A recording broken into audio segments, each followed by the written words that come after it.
The bases dropped on a new edition of Soccer Down Here. Just a couple minutes late. It happens. It's a Thursday, I think. It's May 21st. That's what the computer says in front of me, so I'm going to go with that. It's like day 943 in COVID-19 isolation / quarantine / whatever. That's kind of where we're at these days. We do have some leagues around the world that are back on the field, like Costa Rica. We'll talk about that. We have some leagues that are headed to the courtroom. No surprise. We'll talk about that.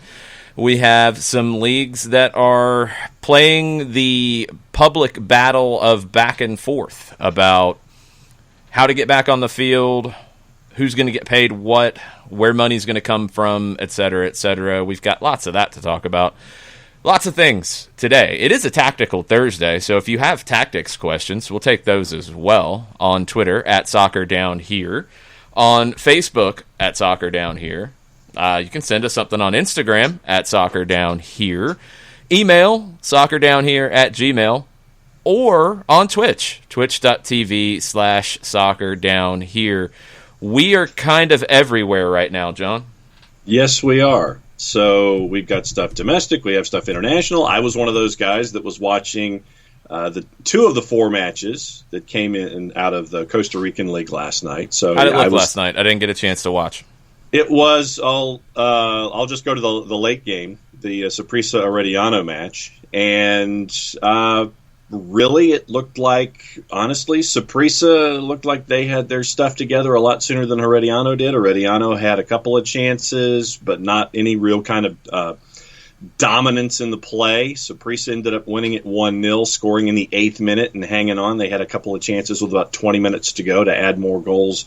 But you had your social distancing on the touchlines. You had your ball boys in attendance wearing masks. It was tight shots when it came to the television presentation. But like I said, once again, it was good to have live soccer on the air. But it was fairly dominant by Saprissa last night, winning 1-0.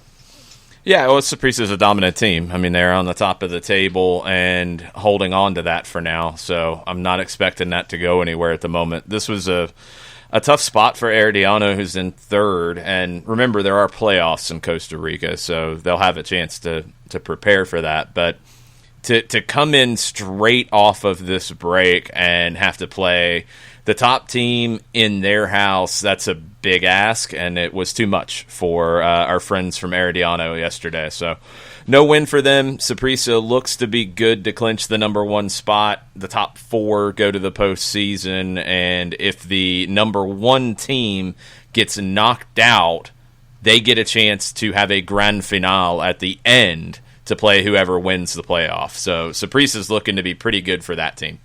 Yeah, and that was when you were going through the rules, I remembered the grand finale aspect of it. But no, it was, like I said, it was a fun watch. And then watching the early game, it was a match with Gracia, and it was at their place. It was 2 of the teams that were at the bottom of the table, and it kind of showed. It was choppy and it was back and forth, but ends up that one was 1-0 as well. So at least in the first weekend, don't anticipate a whole lot of goals out of the Costa Rican League.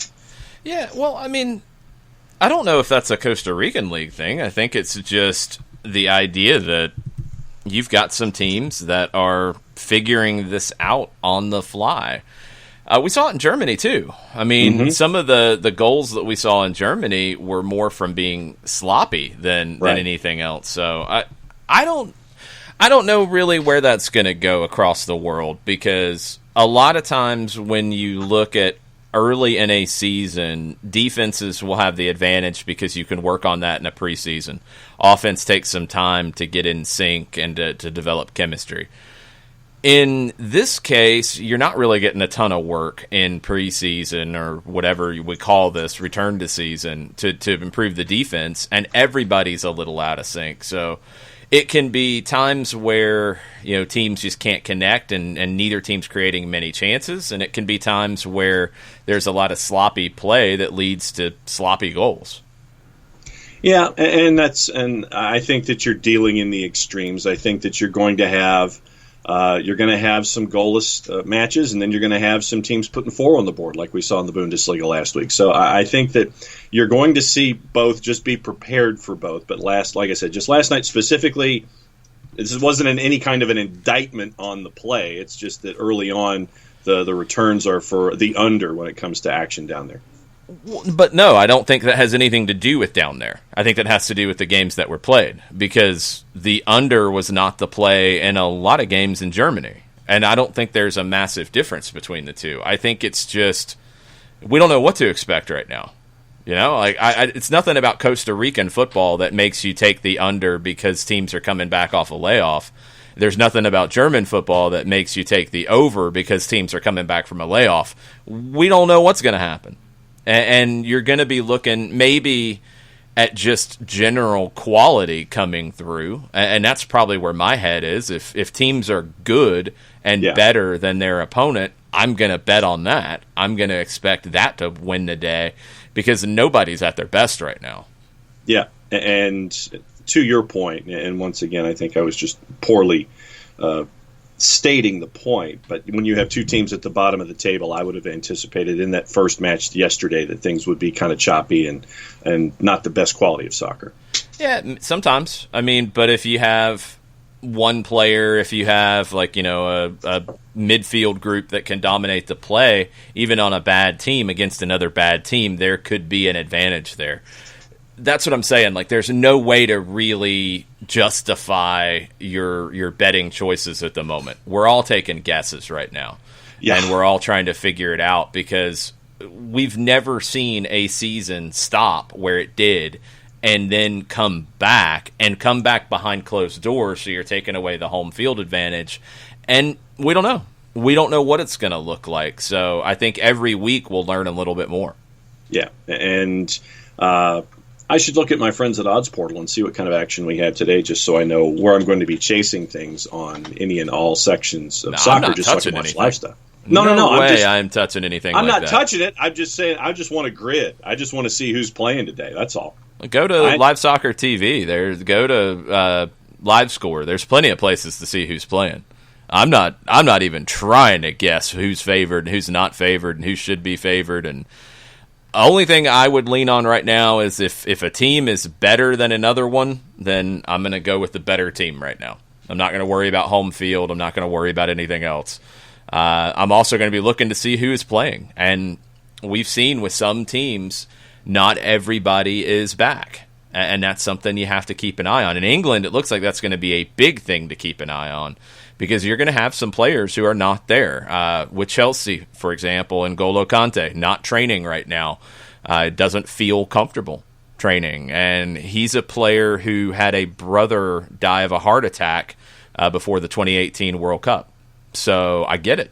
Anything that can throw you off about your environment, it's gonna weigh heavily on you right now. So, N'Golo Kante, add him to the list, players not training in England right now. There's a lot to get to in that kind of front. Where do you want to start? You want to start domestic, since we're on this side of the ocean? Yeah. Where do you want to go? You want to go with... Let me crack open my Red Bull first, because good grief, this is going to get out of hand. It will. All right. Good to go. I would start with the Alejandro Bedoya comments that he gave to Taylor Twellman about the possible Orlando plan. All right, I'm going to hit the highlights real quick. This was on ESPN's show Banter, digital show that Taylor Twellman hosts on ESPN digital channels.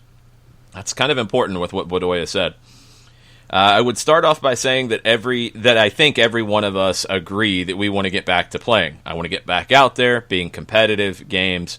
The staff wants to be out there. Fans want to be watching games. But I will say that this all feels a little bit rushed. I think we all need to be partners in this. You know, ESPN and Disney, which owns ESPN, is just partnering with MLS to help the owners out and to show games and get this done. I think the players are taking all the risks by going down, being isolated.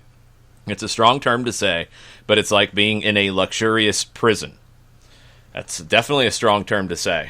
He talked about preferring regional hubs which works in the Northeast, doesn't work out West. So it can work for some. It might not be the best for others, but it still might be a better option all the way around. Bedoya about regional hubs. We don't even have to pay for charter flights again anywhere. Let's take a neutral site, regional play.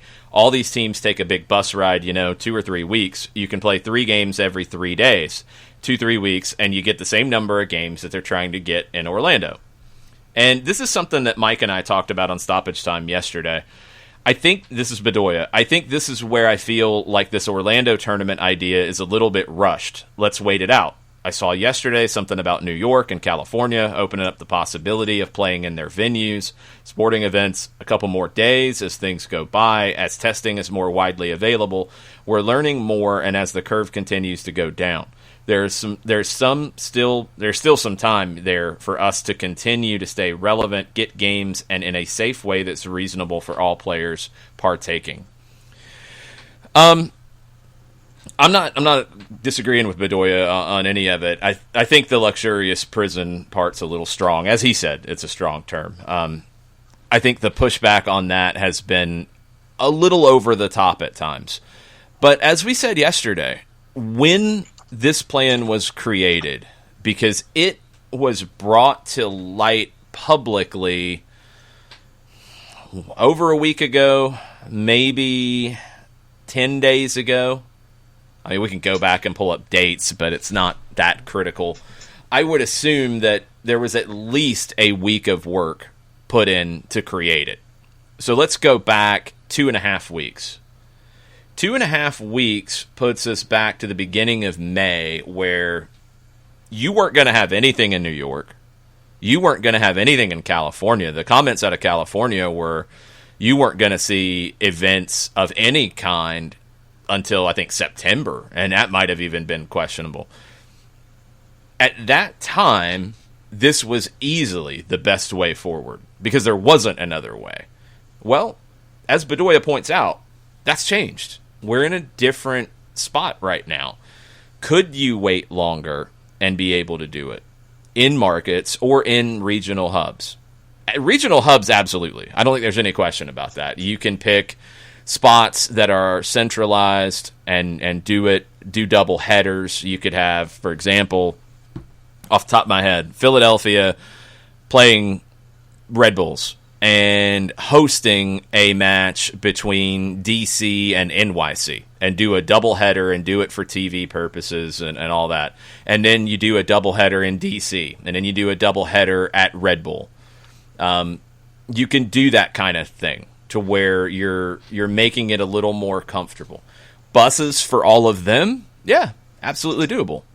Buses for Atlanta, Nashville, Cincinnati, Orlando? No. Or Atlanta, Orlando, Miami, Nashville? No. Like, it's going to be harder there, but that's okay. That still might be better than doing the Orlando thing. Out west, going to be even more difficult. All those things are fine. Like, figuring out what the best way forward is what you need to do right now. What I'm really hopeful doesn't happen is that this continues to get ratcheted up in the media, because maybe it's because it's fresh in mind for me. Look, we've seen strong comments from players right now. We've seen, I think, media outlets kind of tripping over themselves to get the strongest comment possible. And this is going on in England too, and it's happened in Scotland before that. It's like, let's get the biggest, boldest comment, let's put it at the top of the page, that's the headline, here we go. So, what happens? Execs, staff, players start trying to be that person and give that comment. Okay. Well, what does that do eventually? And this is where I think back to The Last Dance, because I think everybody watched it, heard about it, knows the basics of the story. Let's draw a parallel here. Going into the 97-98 season, Jerry Krause wanted to move on from what he had. Now, he looked at it, and I tweeted this out after the final episode.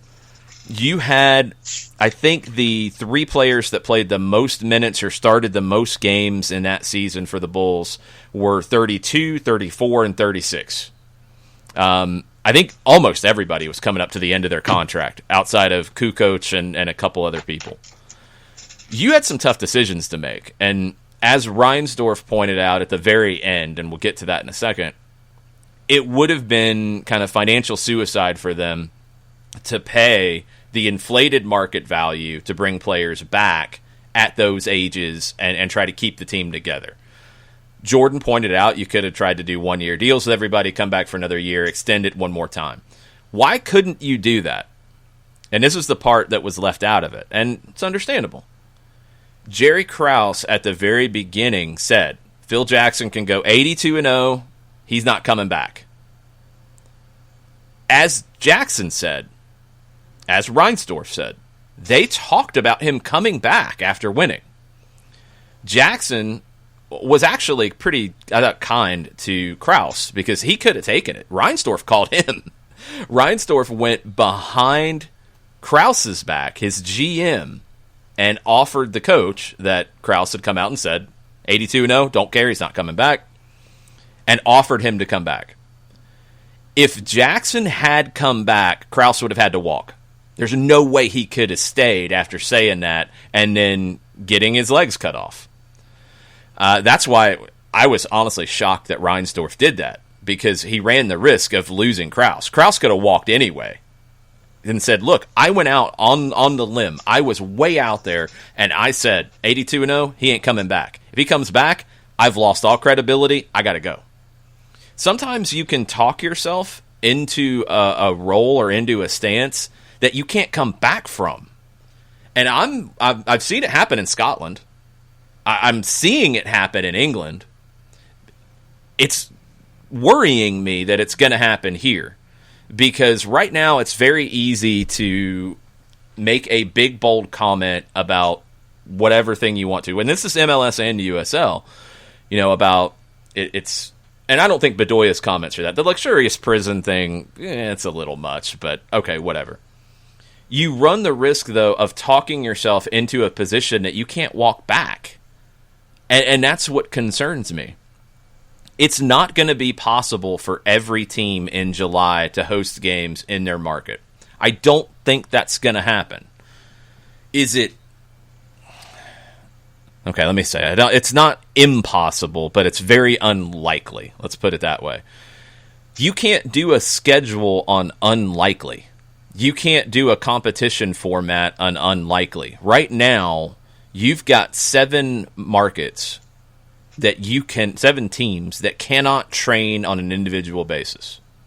You've got to address that. You've got to figure out, where can we have games? And that's not as simple as just, the state allows it. Is it going to be cost effective for the Seattle Sounders to play at CenturyLink? Probably not. They don't own it. They'd have to rent it. It's more expensive to turn the lights on at CenturyLink than it is at other venues. Can they do that? And this is the part that I think we're all leaving out of this equation, because it's right now it's really easy to get the comment, put the headline, luxurious prison, all those kinds of things. This is the fact. And USL, it's even more magnified. Every game that is had behind closed doors is going to come at a loss to the team. Period. There's no way around it. The TV money isn't there to back it up. The sponsorship money isn't there to make you make money on a match day behind closed doors. Nobody will make money doing that. It's not going to happen. It's not going to happen at the NFL level, let alone at the MLS or USL level. That needs to be understood. What else is going to come at a cost? Testing. The testing to do this. It's not cheap. It's going to come at a cost, because you're going to have to do minimum 2 tests a week. Minimum. Maybe more. That is expensive. We've heard £140,000 in England to finish the season, which you're talking about 9-10 games, probably over 6-7 weeks. That's a lot of money. Scotland, the cost has been set at £4,500 per club per week. £4,500, how many dollars is that? That is like 1.2, so you're looking at 45 for, so let's just say $5,000.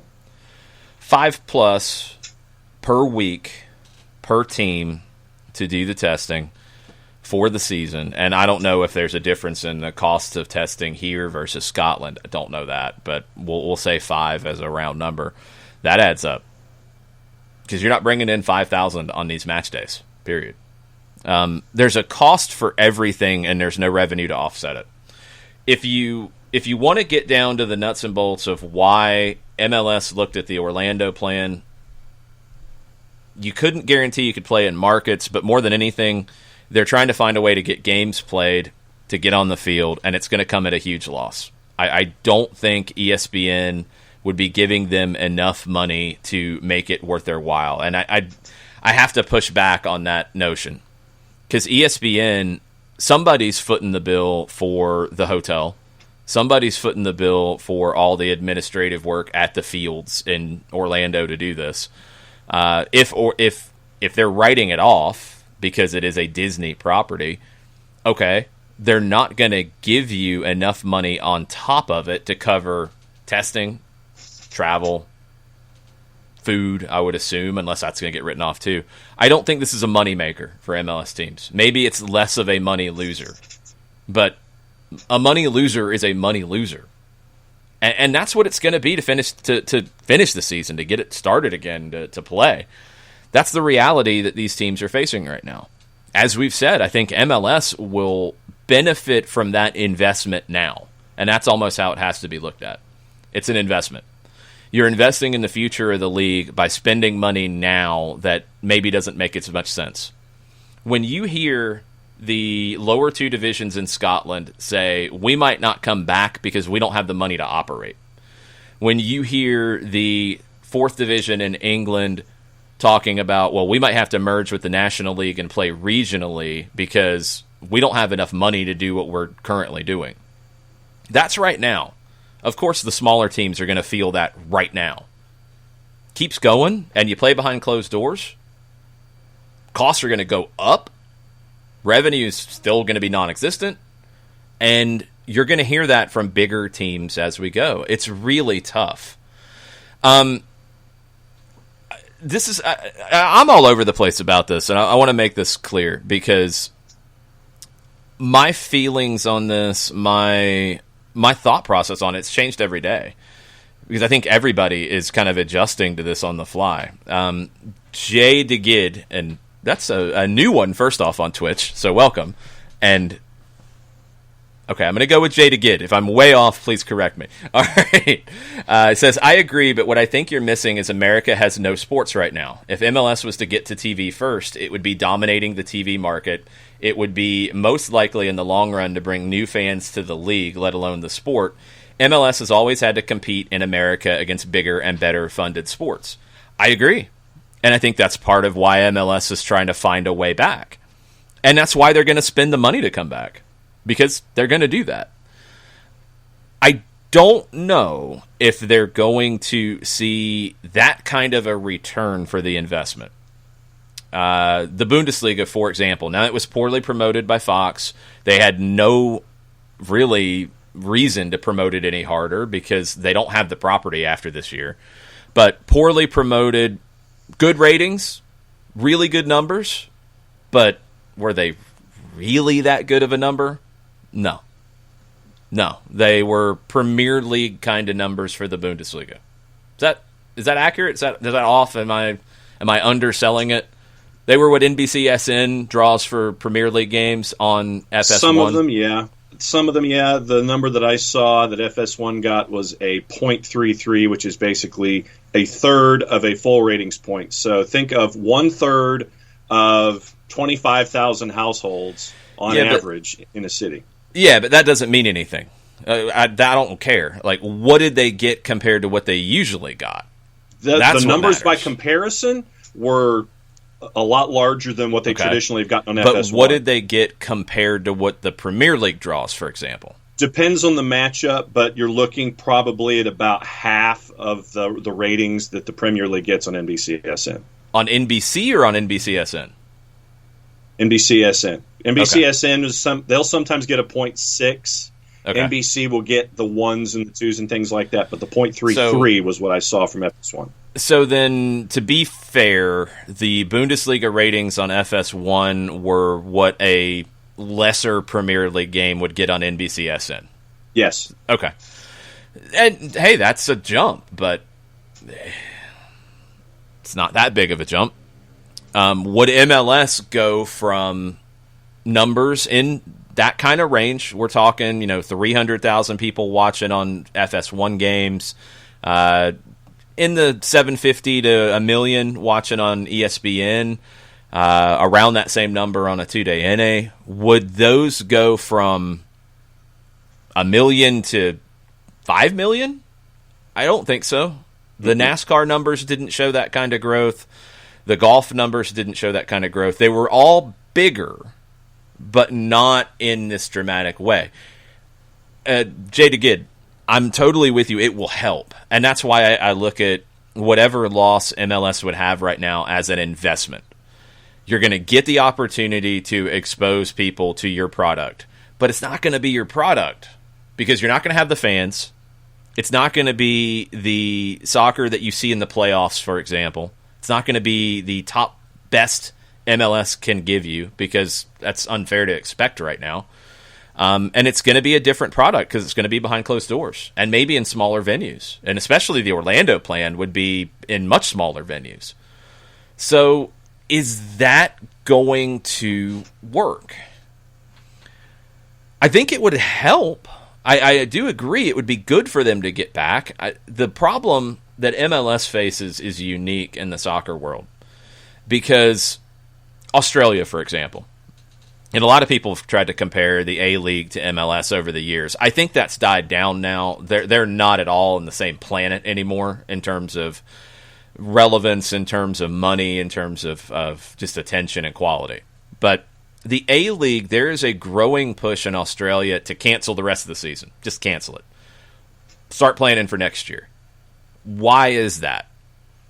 They're competing with rugby. The National Rugby League has come back or is about to come back. They're competing with Australian rules football. For them, they're looking at it, you know what? It's better for us to just regroup. I kind of disagree because I think that brands you as a minor league forever. Now, the A-League is facing their TV partner opting out of a 6-year deal at the 3-year mark, which would cut about $60 million from your books every year and not having a TV partner.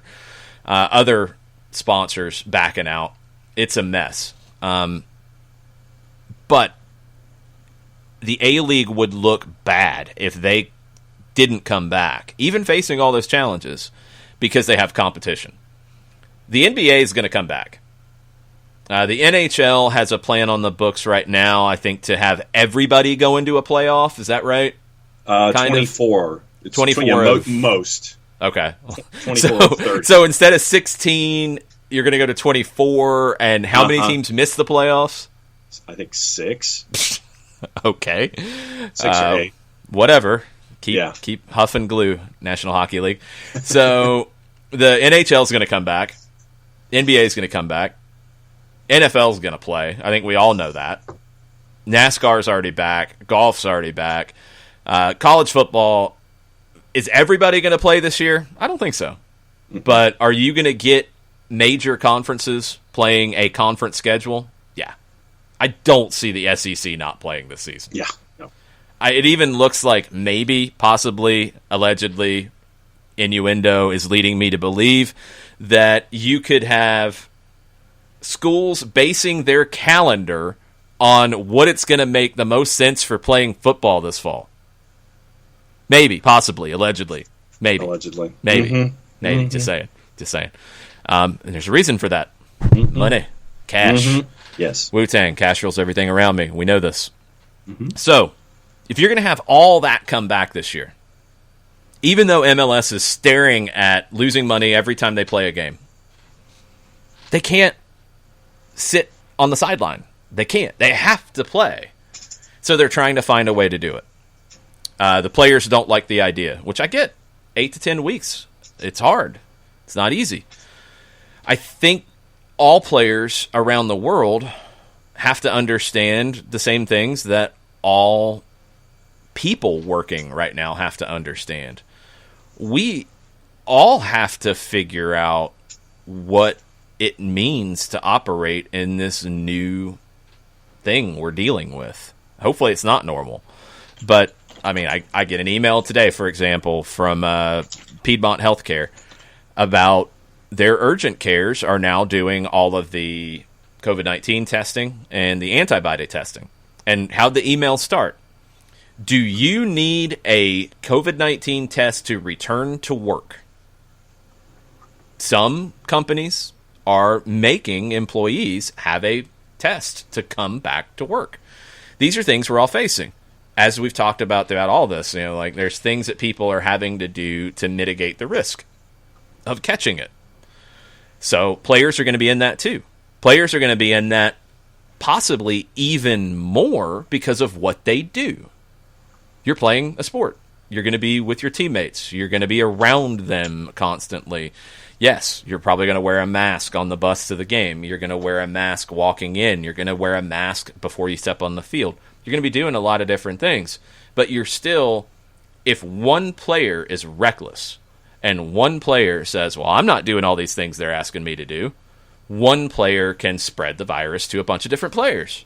So they're going to have restrictions no matter if they're at home or if they're in this scenario. This scenario is much more difficult to deal with. Like there was part of the quote about, this isn't like preseason where the guys could go out to dinner or you could go to CVS or whatever when Bedoya was talking about it. Well, none of us can do that recklessly right now, and I don't know what the plan was if players were literally banned from leaving their room. That's probably not going to be easy to enforce, and you're going to see people break that, as we've seen with different players in England where it's not even a club thing. It's just the government restriction of a lockdown. This is all hard. And I think maybe in this country, because sports are different, sports are bigger across the board, we don't have this understanding of what some other clubs are facing, what other teams are facing around the world about the harsh realities of this. I looked at Brazil a lot today because we've talked about Brazil being the top league in this hemisphere. This is really quick what Brazil is facing off the top. Vasco da Gama, one of the biggest clubs in Brazil, 4 months behind in paying one group of players, 3 months behind in paying another group. 8 players have their image rights with the club. They haven't been paid on those since last September. This was a problem before this. Now it's even worse. Cruzeiro, another one of the big clubs, they disclosed their 2019 accounts with a deficit of about $70 million. They don't have a mega rich owner who can write off $70 million. It's the $70 million loss is a $70 million loss. Not many businesses can operate with $70 million losses. A second division team in the National League, because they have state leagues and they have national leagues, Juventude, they had to announce that they reduced the salary of their players by 50%, the image rights by 40%. It was negotiated with the players. It's over the next 60 days, and it could be renewed to go longer, but this is in Brazil. This is a big league that's probably making more money than MLS in this hemisphere. MLS has more competition with all of the other sports leagues here, and getting on TV first could help. But you also are facing some stark realities. When are we going to have fans in the stands? We don't know. The NFL is really going to push this. I think college football is really going to push this. Ohio State talked about having a plan to have roughly 20% of the stadium filled, about 20,000 people at Ohio Stadium. The Miami Dolphins have floated out having somewhere between 10 to 15,000 at their stadium, and they can do it safely. Man, I don't know. I don't know if you can get to that point safely, but I do believe that there will be NFL games and college football games with fans in the stands first half of the season. I think they're going to find a way to push it. Is it going to be 100% safe? If you're going, please be careful. That's what I would say. Just be very, very careful. You can control your own safety to a degree, but you're going to have to be very, very thoughtful about your actions in those types of scenarios. But they're going to do it. It's going to happen. And that's going to help with revenue. But that's still, even that's still, okay, if we want to draw a line between it and say, well, if you're going to fill the stadium to 20%, then you're going to be cutting your game day revenue by 80%. Do you think that people will be buying as much food as a normal person would? I don't think so. So maybe a little bit more than 80% of your game day. It's still 20%. It's still better than nothing, but it's still not going to fix everything. I don't think you'll have full capacity by the end of the season. USL Championship? Maybe. Because you're talking about 10,000 fans. You're talking about that. But you're also playing in smaller venues that don't allow you to distance the same way. It's going to be tough. Turner Kirby on Twitch, I disagree. I do think it will be safe to go to a sporting event again. I don't know when that's going to be, but I do think it will be safe. And I think part of the safety is people taking that into their own hands. It's going to be wearing a mask to a venue like that for a while. I don't see that going away anytime soon. Being very thoughtful about the people you're around, and things are going to be different. But I do think it will be safe to go to a sporting event again. I just don't know when that's going to be, that we can let that slip a little bit and not be so worried about every action. But anyway, for a while, you're not going to be making your normal game day revenue. And MLS is going to have to find a way to deal with that, because game day revenue is a huge percentage of what they bring in. So if they're working with a TV partner on a plan to get back on the field, that's why. That's 100% why. That's the part that we're leaving out of all these discussions. I've seen a lot of USL players now, after statements have gone back and forth about USL and one proposal, counter proposal, and back and forth, all this stuff. USL clubs are not making money. They weren't making money before this. Maybe Louisville was making money. They built a stadium. Okay. Maybe Indy 11, who draws pretty well, is making money. Sacramento, maybe they're not losing big money on what they're doing because they draw good crowds. New Mexico, they had a bunch of startup costs, but they brought big crowds in. Okay. Maybe you've got some that are making a little bit. No, let me rephrase. Nobody's getting rich owning a USL championship team. Nobody's getting rich owning a USL League One team. Are there people losing no money? Yeah, probably. Are there people losing little money? Yep. Are there people who understand that they're owning a team and they're going to lose money and they just want to do this for the community aspect of it and for the good of their city? Yep. But even those people have a limit in how much they can lose. USL is going to lose even more than MLS because teams won't have $5, $6, $7 million of TV money coming in. They'll have 50 grand, 100 grand. Probably not even 100 grand, probably more like 50, probably more like 30 or 40 coming in. That's it. That's what they'll have in TV money. There's no other revenue. They'll sell some shirts. They'll do some of that. Some are running some really cool, creative things. Forward Madison's doing some really cool stuff in League One to bring in a little bit of money here and there. A few thousand here, a few thousand there. That's not how a club operates. So, yes, could the league have handled things possibly better with their players in terms of proposals? Absolutely. For whatever reason, they've lost the respect, as what some have said. They said the offer was disrespectful. They've lost the goodwill with some players, and players are being very vocal about it. And then, again, these things are making some headlines in the soccer sphere in the United States. But we're leaving out the fact that nobody in USL is making money right now, outside of maybe the entity that owns USL as a whole. And again, I don't think they're getting rich. It's not like they haven't had to suffer losses too. They don't have much money coming in. Teams aren't going to be able to pay their affiliation fees going forward right now. They've had to lay off staff. They invested a lot in getting games on TV. So there's a lot of different things that if anybody's making money, it's that. But the league doesn't pay the players directly. The clubs do. There's a lot of back and forth about this, and none of it is healthy right now. Zero of it is healthy. Yes, you have USL players making very little money. Absolutely. Again, nobody's getting rich here.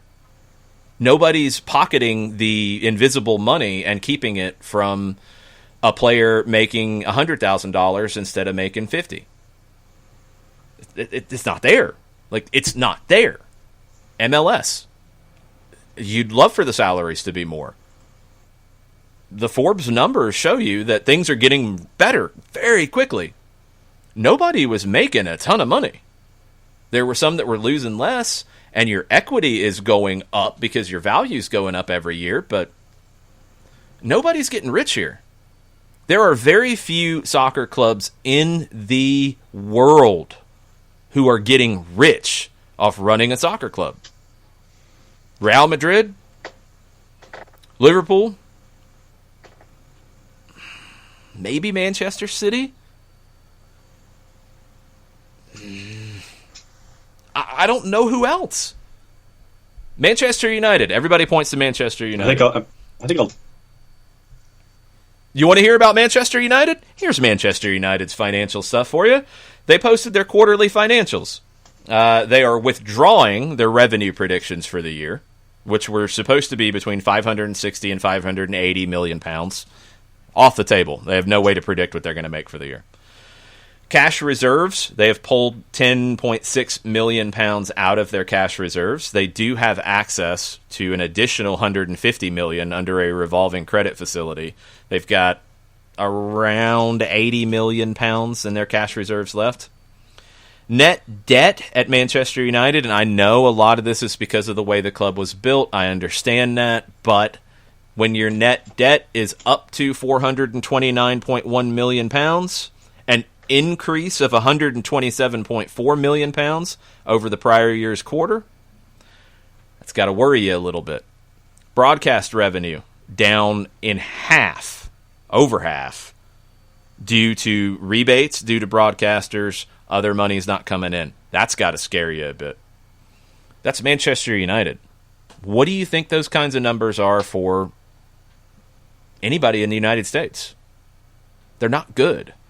So I know I know we all want the players that we see on the field to make as much money as possible and to be as secure as possible and for everything to be hunky-dory. Nothing's hunky-dory right now in the soccer world. We've got to understand that. It's very easy to jump on the latest spicy quote, the latest hot take. You're going to create an environment where people can't walk back from some of these comments, and that's what worries me. You can't get so far out there that you can't come back from it, because you can talk yourself into a place that you can't come back from sometimes. And to negotiate, especially in a time like this where I could not put a date on when revenues will be back to normal. It could be 3 years. It could be longer. There's no way to know. Because even when you have fans in the stands, do you think, as Turner said, do you think everybody is going to feel 100% safe and going back into that venue and spending their money in the same way? Nope. Not everybody's going to have that same money. So even when you're able to get things back, you're not going to get things back. It's not happening overnight. That's why we're talking about cuts. That's why we're talking about plans to go to Orlando to play games. All of these things are getting to a point where you're thinking about long-term survival. I don't think MLS teams are going away. I think, again, MLS ownership is very strong. the business is set up to succeed through crises like this. USL, different conversation. I don't think every USL team is going to make it out of this unscathed. I don't think it's possible. I just don't. Minor League Baseball, forget it. You're going to have a bunch of teams that go away. They can't weather this. It's hard. Are you going to have some National Hockey League teams not be able to weather this? I would not be surprised. The NBA, different conversation. Major League Baseball, different conversation, although they are bound and determined to hit themselves in the shin with their bat on every single day they move forward because they're talking themselves into positions that they're not going to be able to walk back from. Just be careful and understand the big picture here, because the spicy quotes, they're good for takes. They're good for blast them out on social media. They're going to get some great engagement, but they're going to do some damage. All of this is doing damage. You can't have it turn into Scotland where you've got club execs of one team saying, well, yeah, Hearts deserve to go down because we don't like Hearts. Well, Hearts might go out of business and other teams might go out of business, but you're going to be happy about somebody getting relegated. Shut up. Don't do that nonsense. These are the things that are going to continue to grow. We're nowhere near the crest of that yet, because you're only starting to see the financial reporting like Manchester United right now. Everybody across the board is going to take a hit. Everybody. So when you hear salaries being reduced or deferred, or you hear about minimum salaries not being voted on right now, when you hear about plans to go into an 8 to 10 week situation to play games, there's a reason why. It's not happening just because people are not nice. And I think we have to understand both sides of this, or we're not going to have the full picture, and potentially you're going to end up creating this atmosphere of what Scotland has had, what Major League Baseball really seems to be heading towards, what the Premier League seems to be heading towards. I don't want to see the conversation around MLS and USL be that, but the longer they go without getting a deal done, and the more that people talk about what they don't like about the negotiations back and forth, the harder it is to get a deal done. And that's what scares me. To your economics discussion, let's just take the Seattle Sounders as an example and keep applying it downstream. Seattle normally plays at CenturyLink. Big place, a lot of fans, traditionally, place is packed. In this current environment, let's just say they were to not play at the Link, they'd play at Starfire. Yep. You're still playing games. Yep. The house is still empty. Yep. It's just that you're losing less money because of the operation. You're not making any money in this deal at all. You're just losing less. And I think hold on. This is the important part about MLS and USL. Why are you losing less when you play a game? You're losing less, from my perspective, is that from all of the revenue that you would be putting into playing in a game, using Seattle as your example, all the day revenue that you're investing in that one match that you'd be playing at CenturyLink, it is proportionally less, but you still have operations, you still have players, you still have testing, you still have all of these other things that are elements in your game day. You're in a smaller place. No one is still walking in the door to spend any kind of money. You still have outlay. Doesn't matter the size of the building that you're in. Could be the Link, could be Starfire. Doesn't matter. You still have game day outlay regardless of where you're playing. And if no fans are in the door, you're not making any of that back. And I think that folks are losing that perspective. It doesn't matter the size of the building. You're losing less, but you're still losing money no matter what you do in an empty building. Yeah, absolutely. I mean, that was the point. I wasn't sure where you were going at first. Look, what would be the better approach from a financial perspective? You take the emotion out of it. Not to play. That's the smarter financial move. Why do you think Scotland's League One and League Two are potentially not going to play? It costs more money than they have to open the doors to play games behind closed doors. Period. They've got. I mean, this is from the Daily Mail. Stephen McGowan in Scotland. They are meeting today. Murdoch McLennan, the league chairman, and Neil Doncaster. The crippling cost of playing third and fourth tier games behind closed doors without supporters will be talked about here. Talked about the testing, £4,500 a week per club. Deprived of gate income, clubs have leaned heavily on the UK government system of job retention to pay their players, essentially what we had with the payment protection or payroll protection plan set up. That plan is up for review at the end of October. So let's go into the mind of a lower league chairman in Scotland. You got to sign players now for the upcoming season. You have money, if you're part of this plan, to pay them through the end of October. But what if the plan goes away and you're still playing behind closed doors? You can't pay them after that. Look, Scotland, and this is the third and fourth division. These are small clubs. These are professional clubs, but these are small clubs. They are getting to that point where it's like, look, we have to ask these questions now. We have to talk about this now. That's only going to increase. Scotland, third and fourth division, they have no TV money coming in. They have very little coming in from the divisions ahead of them. MLS doesn't have a ton of TV money coming in. USL Championship, USL League One, minimal TV coming in. You're going to cut a big check every time you play a game. That has to be understood. It just has to be. And while, yes, there are many owners who are very well-resourced, they have a lot of money, they're rich, they're still losing money doing this. And nobody likes to lose money. Some people can lose money for longer periods of time. Some people can't. These are the real things that the game's facing right now. And nothing is going to make that go away until revenue is coming back in the door. This is the reality, folks. This is it. It's the same here as it is there. It's not different because it's the United States. MLS, maybe as a whole, you have a higher value or higher amount of money per owner than you do in a lot of other first divisions around the world. That might be true. You still have people who don't like to watch money run out the door, and it's going to be running with all these events. It will.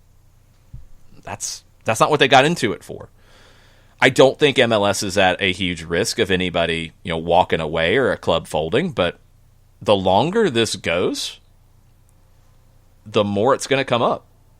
It will. There is no way around it, y'all. No way around it. With no revenue, these are the problems you face. And we've got to come to grips with that.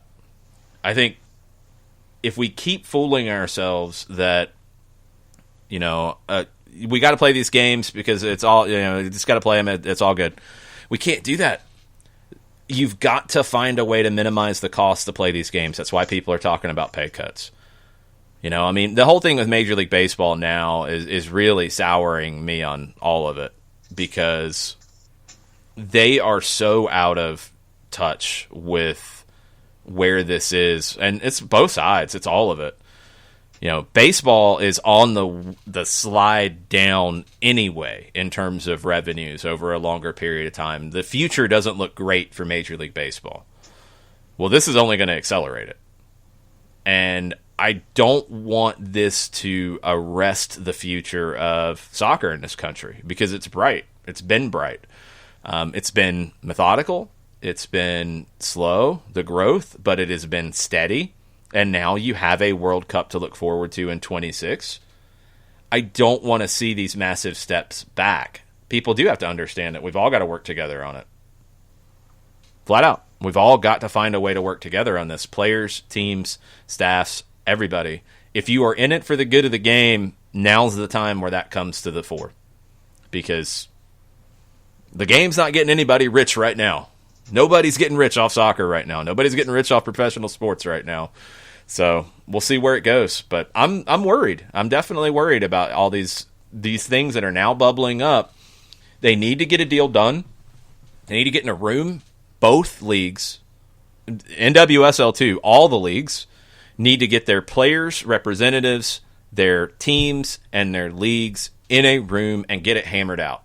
The more they talk, the less they're going to get things done, and the more problems they're going to create. Get a plan on paper now and move forward. Because we've seen what not having a plan is doing in England, and you have players who are either stars or otherwise. They don't want to show up. They don't feel comfortable in their environments. And you have a league that is completely and totally reactive in their planning as opposed to how things are in other countries. And it's just, who do you want to be? Do you want to be proactive? Do you want to be reactive? Do you want to get it? Do you want to get to the table? Do you want to come up with a plan that is malleable? Because as you've said, this thing changes on a daily basis. You know, states are opening, states are gradually reopening. Some states are having spikes in case numbers, and so it's something that has to be flexible, but you have to be ready for any and all ideas when it comes to the future of this. And if you want to have any kind of matches or any kind of presence out there, and this is an opportunity for any league across the board, but I think that MLS, USL Championship, NWSL, I think this is an opportunity if you come up with a plan and everyone understands the future that can be, if you come up with a plan that's implemented, that involves safety, that involves a product, that involves exposure, to sit there and say, hey, we really think that our athletes, we care about them, we care about our cities, we care about our franchises, we care about all these different elements, we care about our sport, and the sports that think things through and come out there, I think that they will end up better on the other side of this pandemic whenever it is. But you have to make those steps now. You have to think about those steps now. You can't sit there and say, well, if we have to finish by this date, then we'll come up with a plan then. It has to be thinking now to get you prepared for the next 3 months, 6 months, next season, 2 seasons, 3 seasons, 5 years down the line. This is where we are in the level of importance of everything that has to be thought out right now. Pat Brennan, Cincinnati Enquirer. Club sources confirmed the hiring of Jaap Stam as FC Cincinnati's new head coach. Official announcement later today, according to Brennan. And I'd seen reports out of the Netherlands that he was already putting his staff together. His longtime assistant, Saeed Bakati, who had been with him at Feyenoord, had been with him in England as well, is leaving Feyenoord to join Stam in Cincinnati. So Jaap Stam will be the new manager of FC Cincinnati when we get back on the field, whenever that is. Yep. And so, it's stuff that we've been thinking about. Now that they have Jaap Stam in-house, now it's to figure out, when you get back out on the pitch, what Stam's plan is and how things are going to be, not just for this season, but this season, next season. No, let's go ahead. It's not going to be that different. They were built to be a 4-3-3 team under Ron Jans. They are going to be a 4-3-3 team. They are going to be very Dutch. They are going to approach the game in that way. Nothing's changed. You had to go to that kind of manager. He's not going to come in and park the bus and play a 5-3-2. They're going to be very similar. You went and got a manager that has the same mentality as the manager that you had to let go. So that's going to be there. Do you have different personalities between the two? Sure. But we didn't really get to see much of Ron Jan's personality, and what little bits of personality that leaked out there weren't very good. That's why he's not there anymore. Yeah. So we'll be fine. Jaap Stam will play a 4-3-3, and Cincinnati will be what we thought Cincinnati would be this year. No shock there. All right. What else is on your mind domestically? Lots of stuff, but why don't we start by, since we did this so late in the show yesterday because we got so busy, tell everybody about Steve Apolinski and Apolinski and Associates. I could certainly do that. Go to aa-legal.com. Stephen Apolinsky, Apolinsky & Associates, LLC. It is some of the best trial attorneys around. You can reach out to him a bunch of different ways. You can reach out to Steve individually on the website, STEVE, Steve, at aa-legal.com.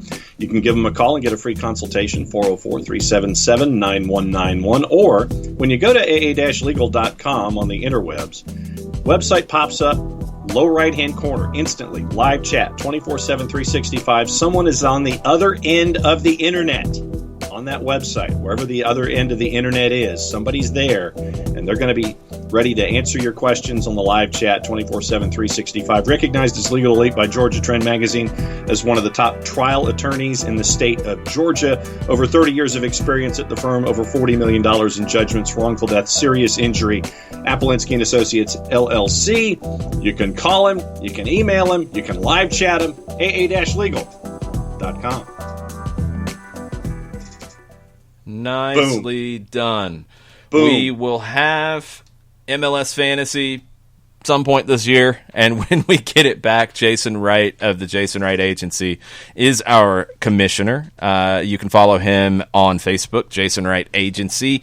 On Twitter, Jason Wright, AGEN, and he can help you not just with your MLS fantasy advice, but also with your insurance needs. You got a car, you got a home, you got an apartment, you've got a business. He can help you get insured for the best deal, thanks to his friends at Country Financial. So, Jason Wright Agency on Facebook, Jason Wright, AGEN on Twitter, our Fantasy League commissioner and longtime supporter of soccer down here. Yep, we have folks who have put stuff in the queue this morning for Thursday Thoughts, not necessarily tactical stuff. Cool. Would you like to? All right, so you had mentioned Major League Baseball. Mm-hmm. Marshall Voigt apologizes up front for the baseball question. No, it's all good. His Thursday Thought. He says, if MLB isn't able to complete a full season this year, how awesome would it be if they created a World Cup / group stage style format? They should. They won't, because Major League Baseball seems to be having the most selfish approach to everything going forward. They should look at how soccer benefits from the game being a global game. They should look at how the NBA passed them in terms of relevance by making it a global game, and they should embrace that. I don't think they do a good job of doing it.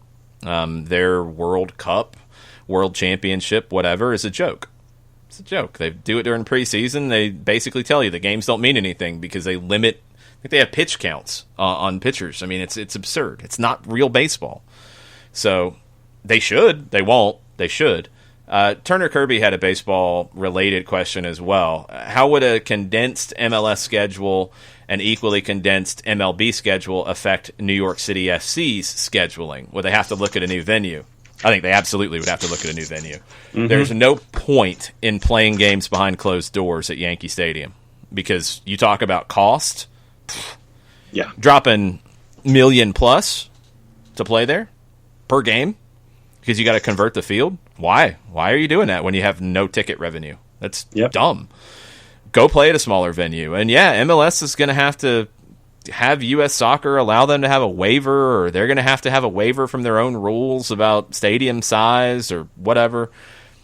If they need to go play at St. John's, go play at St. John's. If they need to go play at Columbia University, go play at Columbia. Go play wherever it makes sense and you can broadcast from. That's all that matters. Yep. That's all that matters. You've got to limit costs. So we mentioned Seattle. New York City is probably the better example in that. Why would you play at the expensive place that you can make $0 on? Play at the cheaper place where you're still going to make $0, but it's cheaper to rent and play in. Yep. Nathan Pugh in discussing our... Oh, hold on one thing. On Turner, NYC's already working towards getting their own stadium. That yes. needs to be understood here, and they've already made some decent progress, actually. I don't know where that's slowed down because of this, but they had already gotten to the neighborhood meeting type of area with this, and they've lined up a bunch of partners. It was reported on pretty heavily back in January, February, I think, maybe more in December, January. Glenn Crooks had a lot of it then, but I know it's on Pro Soccer USA. I think some of the original reporting was on a site called The Outfield. that covers New York City. So they're already pretty deep into a push. I don't think it changes it, because building a stadium in New York ain't happening overnight. I mean, you're talking probably a 4 or 5 year process right now. I mean, it's going to take a while. So I don't think it changes it. I think they're already working on that. But yeah, they're not going to play at Yankee Stadium. It just doesn't make sense. Nope. Your discussions over safety and percentages of folks being in the building in college football and taking care of yourself. Nathan Pugh says, did everyone feel 100% safe at the night of MLS Cup final on a rainy, cold day in the heat of flu and cold season, as an example? Very different, though. I didn't see anybody wearing a mask because of the flus or cold concerns, and now I think you will. Joey Logan. Go ahead. And I think I think there are reports out there that are showing you. We've talked about it, and I've talked about this with Nathan too. Like, one of the most frustrating things trying to learn more about this and what to do, because I'm concerned. I'm not going to lie to y'all. Like, when I go to the store, I'm concerned when I walk in the door. Went to Target yesterday because I had to get some things specifically at a bigger box retailer, and my heart rate went up walking in the door. I am not going to lie to you about that. My heart rate went up. I saw a lot of people not wearing masks. They were out of the wipes to put on the cart. They had a bunch of people in there, to the point that I was constantly like stopping and ducking down other aisles and trying to stay away from people.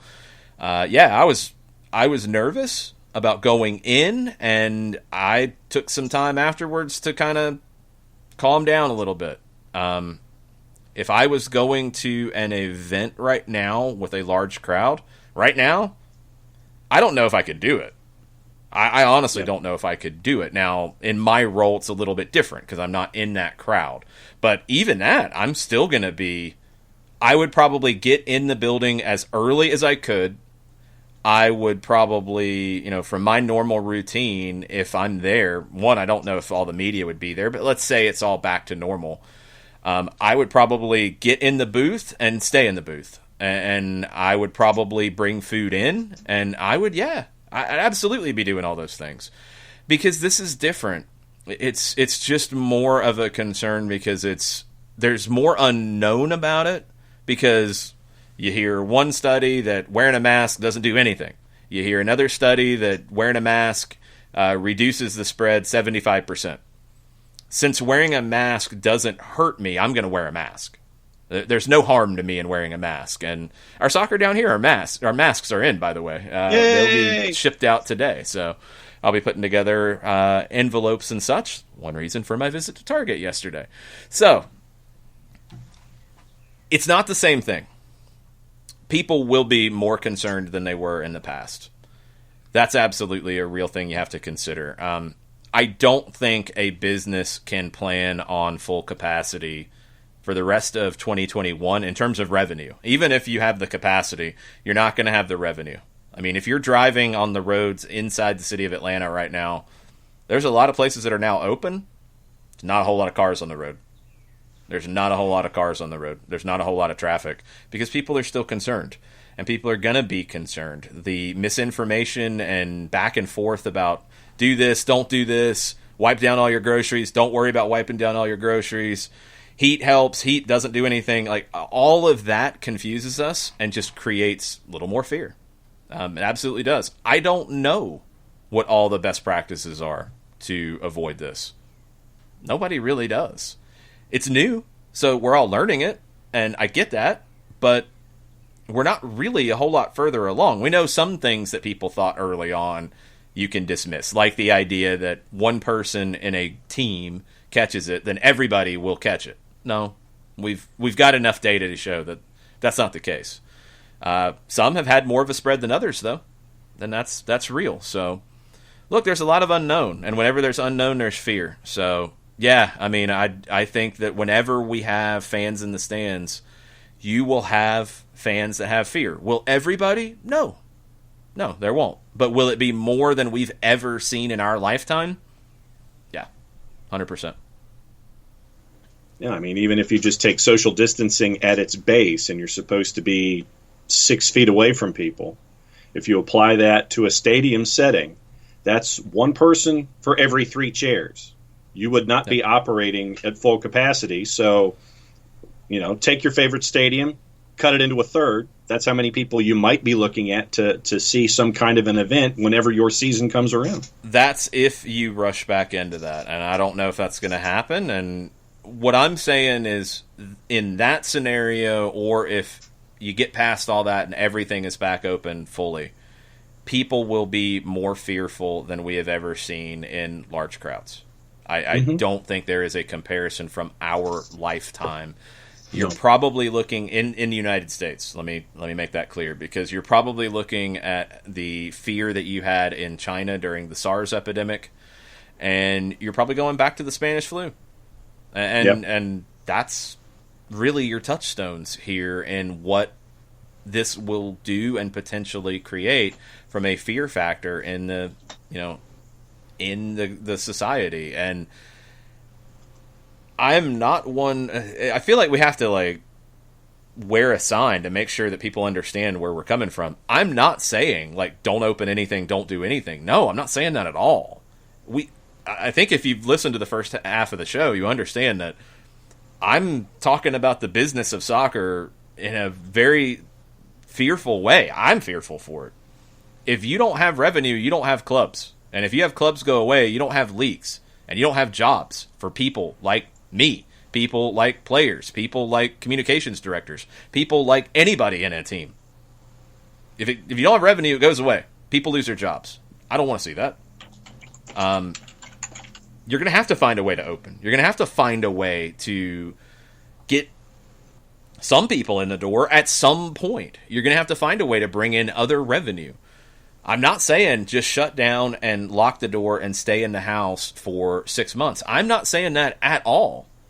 But I am not going to lie to you and say that I feel 100% comfortable going to Target on a Wednesday. I don't. You have to take responsibility for what you can control. I'm going to stay away from people. I'm going to try to avoid anybody that is coming into my personal space. I'm going to try to keep a buffer between people.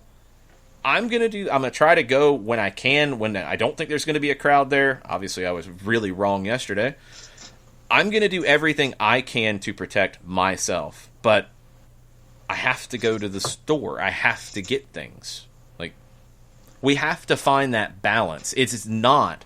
I really think that most people are not lock everything down, throw away the key, slip food through the window, and don't leave the house for 6 months. And I don't think most people are, screw it, there's nothing to be scared of. I'm going to run around and I'm going to hug everybody I see and I'm going to cough on everybody and all's good.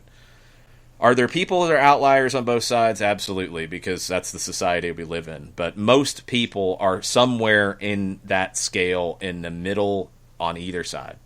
That's the reality we face, and we have to understand this and try to find a way to move forward on our own, and also working together to do these things, because the more we don't, the longer it's going to be before we find anything that resembles normal. Totally agree. Joey Logan, to your Manchester United discussion. He says, Manchester United ownership by the Glazers is a joke. A massive campaign was launched this past summer, #GlazersOut, and still continues to radiate. The club will forever have massive debt as long as this ownership group is still around. Absolutely will. Who's going to buy it? Who can buy it? Before this, how many people in the world could buy Manchester United before this? Very few. 5, 6, 10. Yeah. I mean, you're talking about a very, very small number of people rich enough to buy it. Then you've got to find the people who are actually interested in buying it and see it as a way to make money, because that's why you buy something. I don't think it gets sold to an individual. I don't know what happens to Manchester United, to be perfectly honest.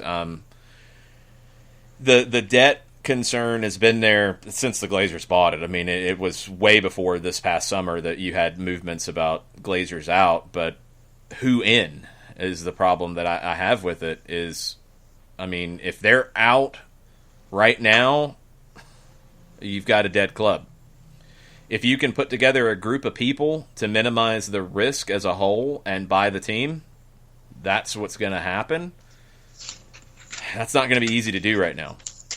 So, I mean, no, the debt's nothing new, but the debt going up, by over 120 million from a year ago is a concern.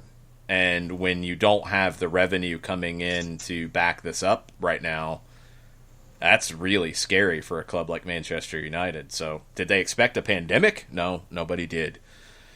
But it's going to put a bigger spotlight on it, and Glazer's out, but it could be Manchester United out with that kind of debt and what you're looking at right now. There's nobody who's going to come in to be the white knight on the horse to save the day. There just isn't one. Yep. Tafka took a peek at Aberdeen's new home and away kits, and he says that the away kit is a great, in all caps, away kit. Yeah, I dig it. I really like what they did using gold, using white and black. That away kit for Aberdeen that's coming out, that's out now. You can buy it now on their website. Awesome kit. I love it. Yep. And Chris Hutchison, with sports being the way they currently are, he says, we need holographic projection now. Well, you had a Tupac do a set at Coachella as a hologram years ago, so, I mean, I'm sure it could be done. I don't know if we want hologram 17s in the crowd for an Atlanta United match behind closed doors, but maybe. If you can have the holograms and have the noise and have it be legitimate noise that's being created at that time, okay. I'm down to see what you can come up with. And did you see what the American Outlaws did yesterday? What did they do yesterday? Pick your US WNT 5-a-side team. You have $15, and there's a 20-person grid. Yeah, I did. This was thrown my way by Cuppers, so I have to pick one now, I guess. All right, so I got $15, 5-a-side team. I guess we're not picking a goalkeeper. I guess not. Okay, so it's a 6-a-side team then, I'm guessing, because the goalkeeper is just given to us. All right, so I got $15 to pick 5 players. Mm-hmm. Okay. Yes, Julie Ertz is my first pick. Sorry, Rapinoe. Sorry, Sauerbrunn. Sorry, Morgan. So that's $5 off the board. I got $10, 4 players. Okay. Ertz, I'm going to go with, let's see, 4 players. Haran, so that's $8. I got $7 left, and I need 3 players. I will go with, I think Haran can get me some goals, so I don't have to just go with a goal scorer. I could use a creator, so I'm going to take Tobin Heath in a 5-a-side game. I think she'd be ridiculous. So that's 12. Now I've got $3 left, and I got 2 picks, so I'm down to the bottom of the page. I'm going to go with Kelly O'Hara. And gotta have a defender, so I'm gonna go Emily Sonnet. Okay. So Sonnet, O'Hara, yes, I am from Georgia, and that shows. Haran, Heath, and Ertz. Okay, so I agreed with you on Ertz and Heath. I went with Crystal Dunn, Jess McDonald, and Tierna Davidson. Okay. So you didn't have to pick the way we did. I mean, we ended up picking one from each category. You can do it differently, but that was the way that I was going to go, because Julie Ertz is going to be on my 5-a-side team because she's going to punt everybody off the field. And so is Tobin Heath. No, Tobin Heath is not going to punt everybody off the field. No, but I would think that she's a necessity in a 5-a-side. You could go a different direction, but I want her 1v1 ability in 5-a-side. So that left just with $6 and 3 players, and so I went 3-2-1. Yeah. So there you go. Let's see. We are officially caught up on Twitter. Where would you like to go next? Okay. Let's go to the sheet because we have a bunch of stuff. On the NWSL side, and Alex Vihar from the Salt Lake Tribune had a follow-up on Stephen Goff's post from the Washington Post. The NWSL tournament in Salt Lake City could be announced by the end of the week. June 29th to around July 22nd. Played at Rio Tinto, played at Zions Bank Stadium. Testing will be regular, but the frequency is yet to be determined. Players and staff won't be quarantined, but they'll have restrictions on what they can do off the field. They'll stay in dormitories and some hotels in that vicinity. 3 teams.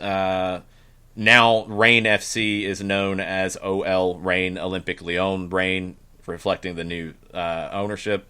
So the Reign, Sky Blue, and Red Stars from Chicago are going to arrive in Utah Monday or Tuesday of next week because they can't train where they are. Spectators, still to be determined. The hope is a small, possibly previously selected group of fans can attend to start, with numbers growing as restrictions in the state continue to lift. Most of Utah is on a yellow risk level. Salt Lake City is on orange.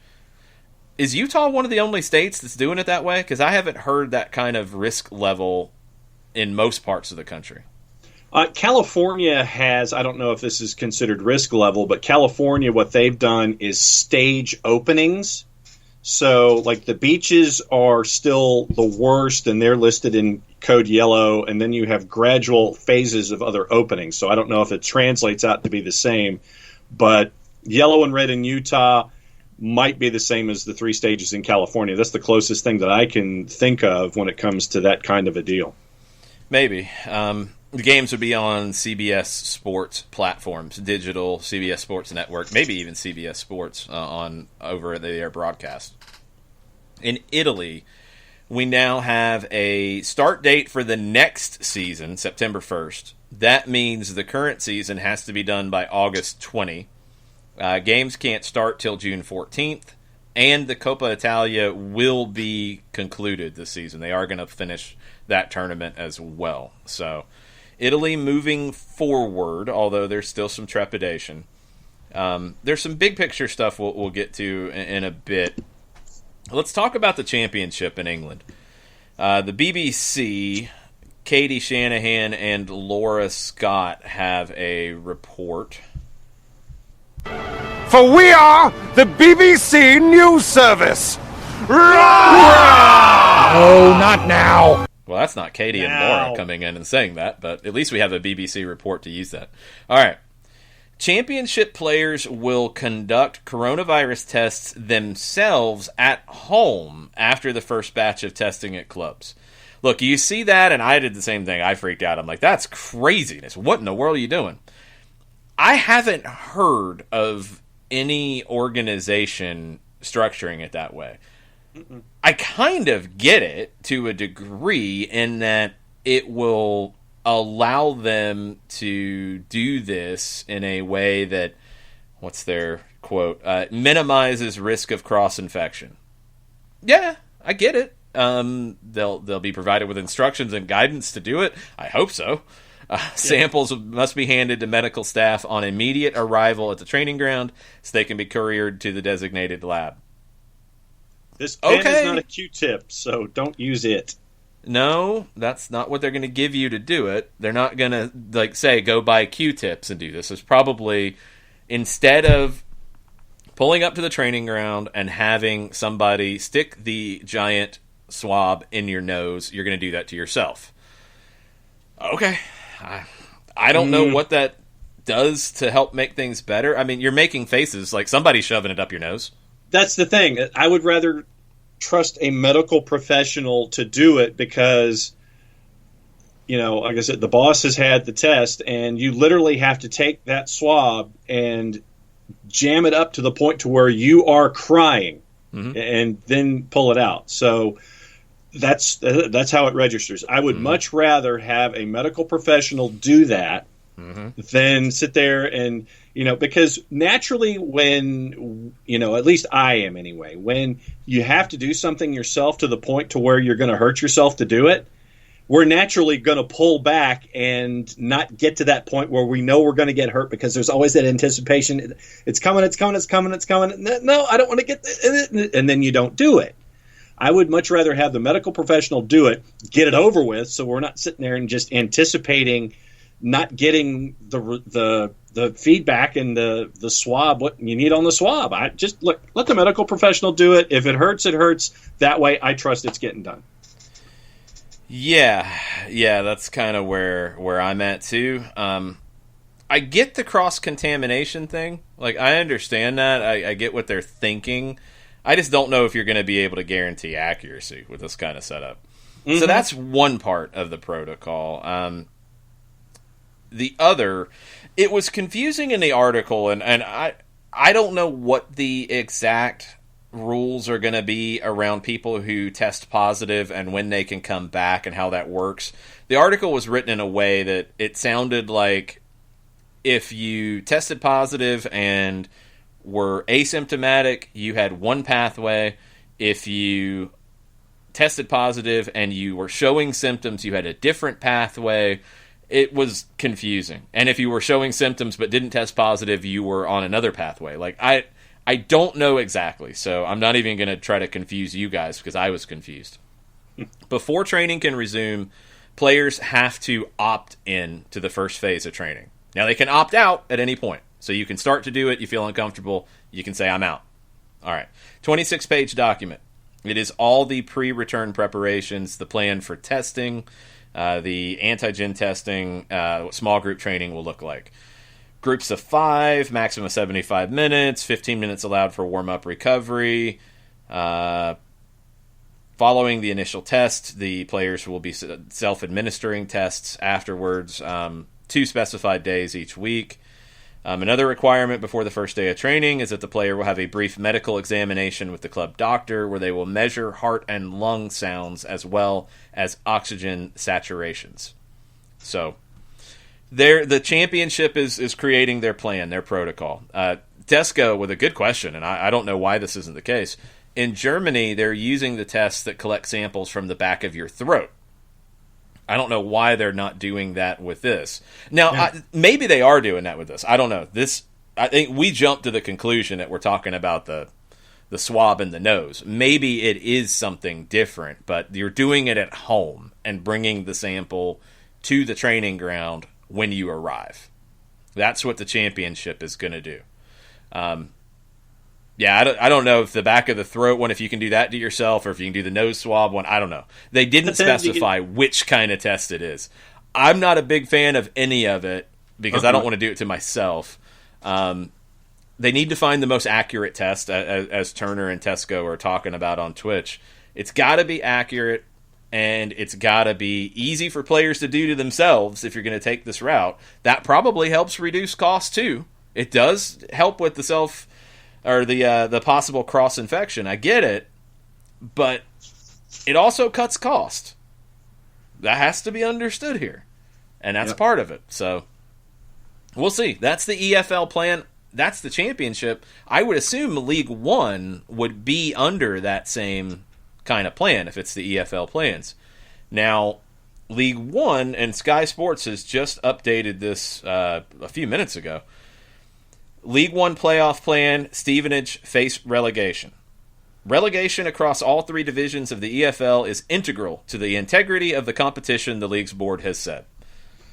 Just keep on doing it. Just keep on painting yourself in a corner.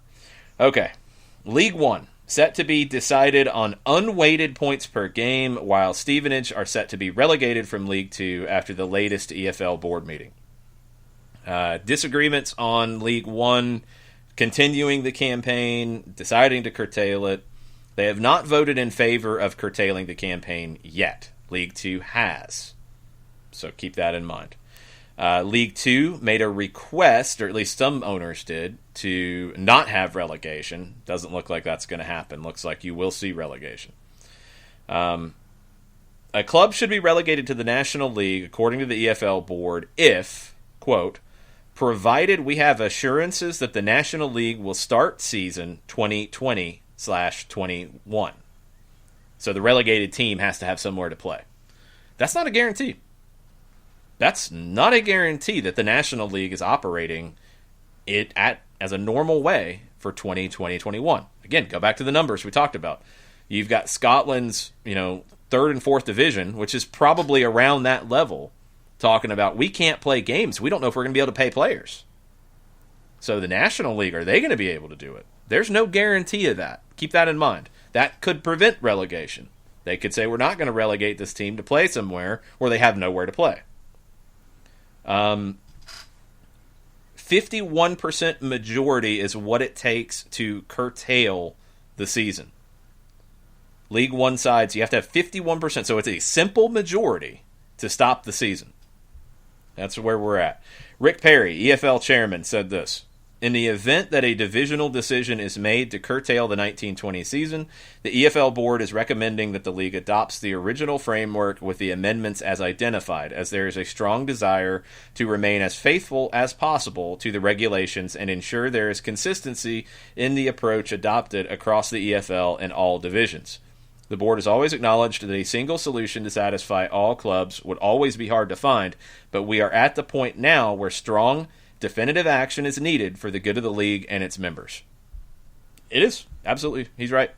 You're going to have to get something done quickly, and you're going to have to get this handled quickly, because the longer it goes with League One chairman going back and forth, yep, over here, rabble, you're in trouble. The longer that goes, you're going to create more problems. We'll see what happens. You know who's not yipping? Who is not yipping? Ligue 2 in France. Oh, what are they up to these days? The French Football League has voted in favor of expanding Ligue 2 from 20 to 22 teams for the 2021 season, while Ligue 1 clubs are ready to offer their lower league compatriots an additional €25 million share of revenue from broadcast rights. Well, you know why that happens, right? Remember, we talked about it yesterday.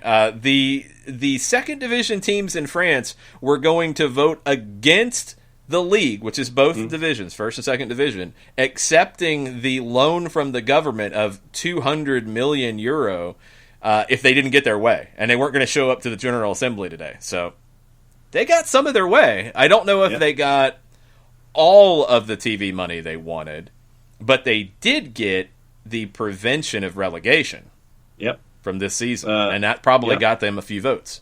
Yep. Top two teams from the National are promoted. This means that Orléans and Le Mans remain in Ligue 2 for 2021. Pau and Dunkirk come up from the National. Promotion relegation from Ligue 1 and Ligue 2 maintained on a 2-up, 2-down basis, with the top tier remaining a 20-team league. So I'm just going to assume that those two clubs that would have been relegated voted in favor of this plan, right? It says 57% of the clubs are said to have voted in favor of the reform, but there is no vote. Well, no, rundown. it was not really a question because, France. Exactly. France. It was two clubs that would have been relegated. Yeah. Voted for it. Yeah. Out of. Okay. Do me. Can you do some math real quick, or do I need to do it? No, I got it. I have pen and paper. Okay. You had 40 teams in the two divisions. Got it. 57% of 40 teams is how many votes did they get? That would be 22.8. Okay, so 23 votes. 2 votes wouldn't have swung it, but it would have been very, very close to swinging it. Mm-hmm. So 3 votes get you... No, follow me for a second, John. The 2 teams that would have been relegated, they would have been out. Mm-hmm. They're in. Yes, they voted for it. So that's 2 votes you got because you did that. Yep. And you probably found another vote somewhere. That's how you get it passed. Yep. I want to know who Team 23 was. Oh, it doesn't matter. There's not a Team 23. God, you go down rabbit holes that make no sense. The first division gave the second division what they needed, and they got some first division votes too. They had to. Mm-hmm. So, you're good.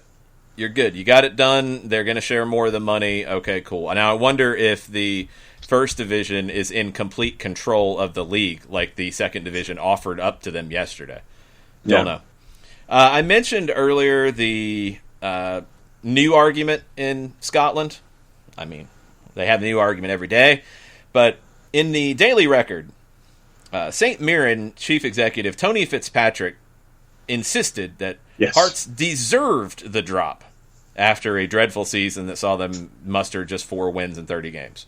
Well, yes, they did. Duh, they won 4 times in 30 games. That's pretty bad. They were the worst team. Sure. Did you really need to come out and argue that they deserved the drop? Did you really need to go out and put those quotes to your name? No, you didn't. It was unnecessary. But, if you get a chance to kick somebody that you don't like on the way down, you're going to take that in Scotland because that's how you operate. Yep. They had money available and made some big signings in the January transfer window, but results still weren't going their way, and to be honest, I couldn't see that changing for them. Well, if they brought in some players in January and the season got stopped in early March, I'm just saying, maybe they could have changed that a little bit, but they didn't get that chance. But, anyway. They were not good, and they get relegated. They shouldn't have been relegated because nobody should have been relegated. So Fitzpatrick, the CEO of St. Mirren, is now looking forward to putting the whole season-ending saga behind him, except after he takes another shot at Hearts, and then focus on St. Mirren's future, starting with a cash injection from the multi-million-pound prize pot now available with the league over, which they still could have given if they wanted to wait, or they still could have given it and not relegated anybody, so that has nothing to do with any of it, but okay. We should find out in the next week, maybe by Friday, what sort of figure we will get for our 9th place finish. So they don't even know how much they're going to get. Good job, SPFL. You're really on top of things. Although it might not be as straightforward as usual, because there's still a few things that will need to be worked out with how the season ended. Probably how much money you have to give back to your broadcast partners. That's going to be a fun conversation. Yay, Scotland. Yay, Portugal. Because Portugal, we got some stuff. Okay, talk about Portugal for a minute. I'll be right back. Okay, John's running away. Portugal. He's afraid of Portugal. It's okay. It's understandable. You've got 2 things going on. First Division clubs meeting today to talk about their president, Pedro Proença. He is at risk of losing his job.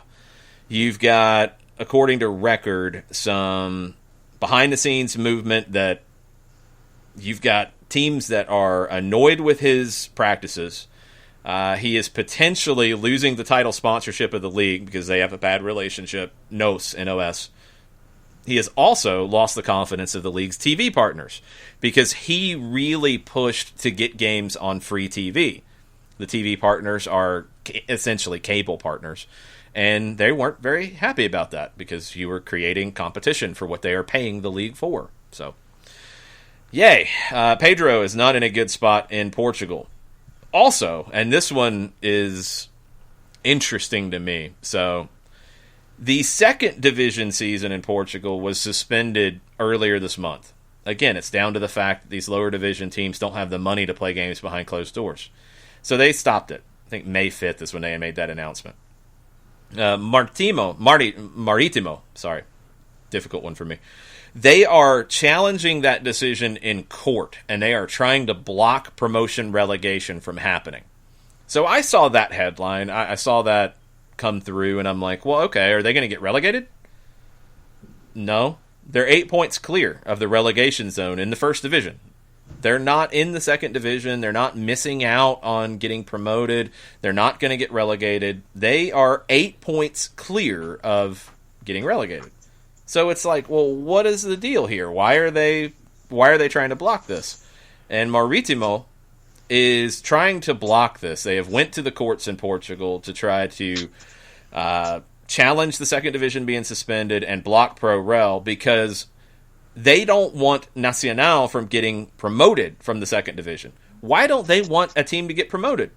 They don't want it because there are government subsidies going to teams in Portugal. Nacional is from the same part of the country. They would have to share the subsidies with another team if they got promoted. So now they're trying to block Pro-Rel because the 2nd division didn't finish its season. They're not trying to prevent getting relegated. They're trying to prevent somebody else from getting promoted so they don't have to share government money with them. Welcome to Portugal. Yes. Portugal. Welcome. Moving up the charts on the ridiculousness factor. Yes. You want another one from Brazil? Hit me. So we talked about financial issues.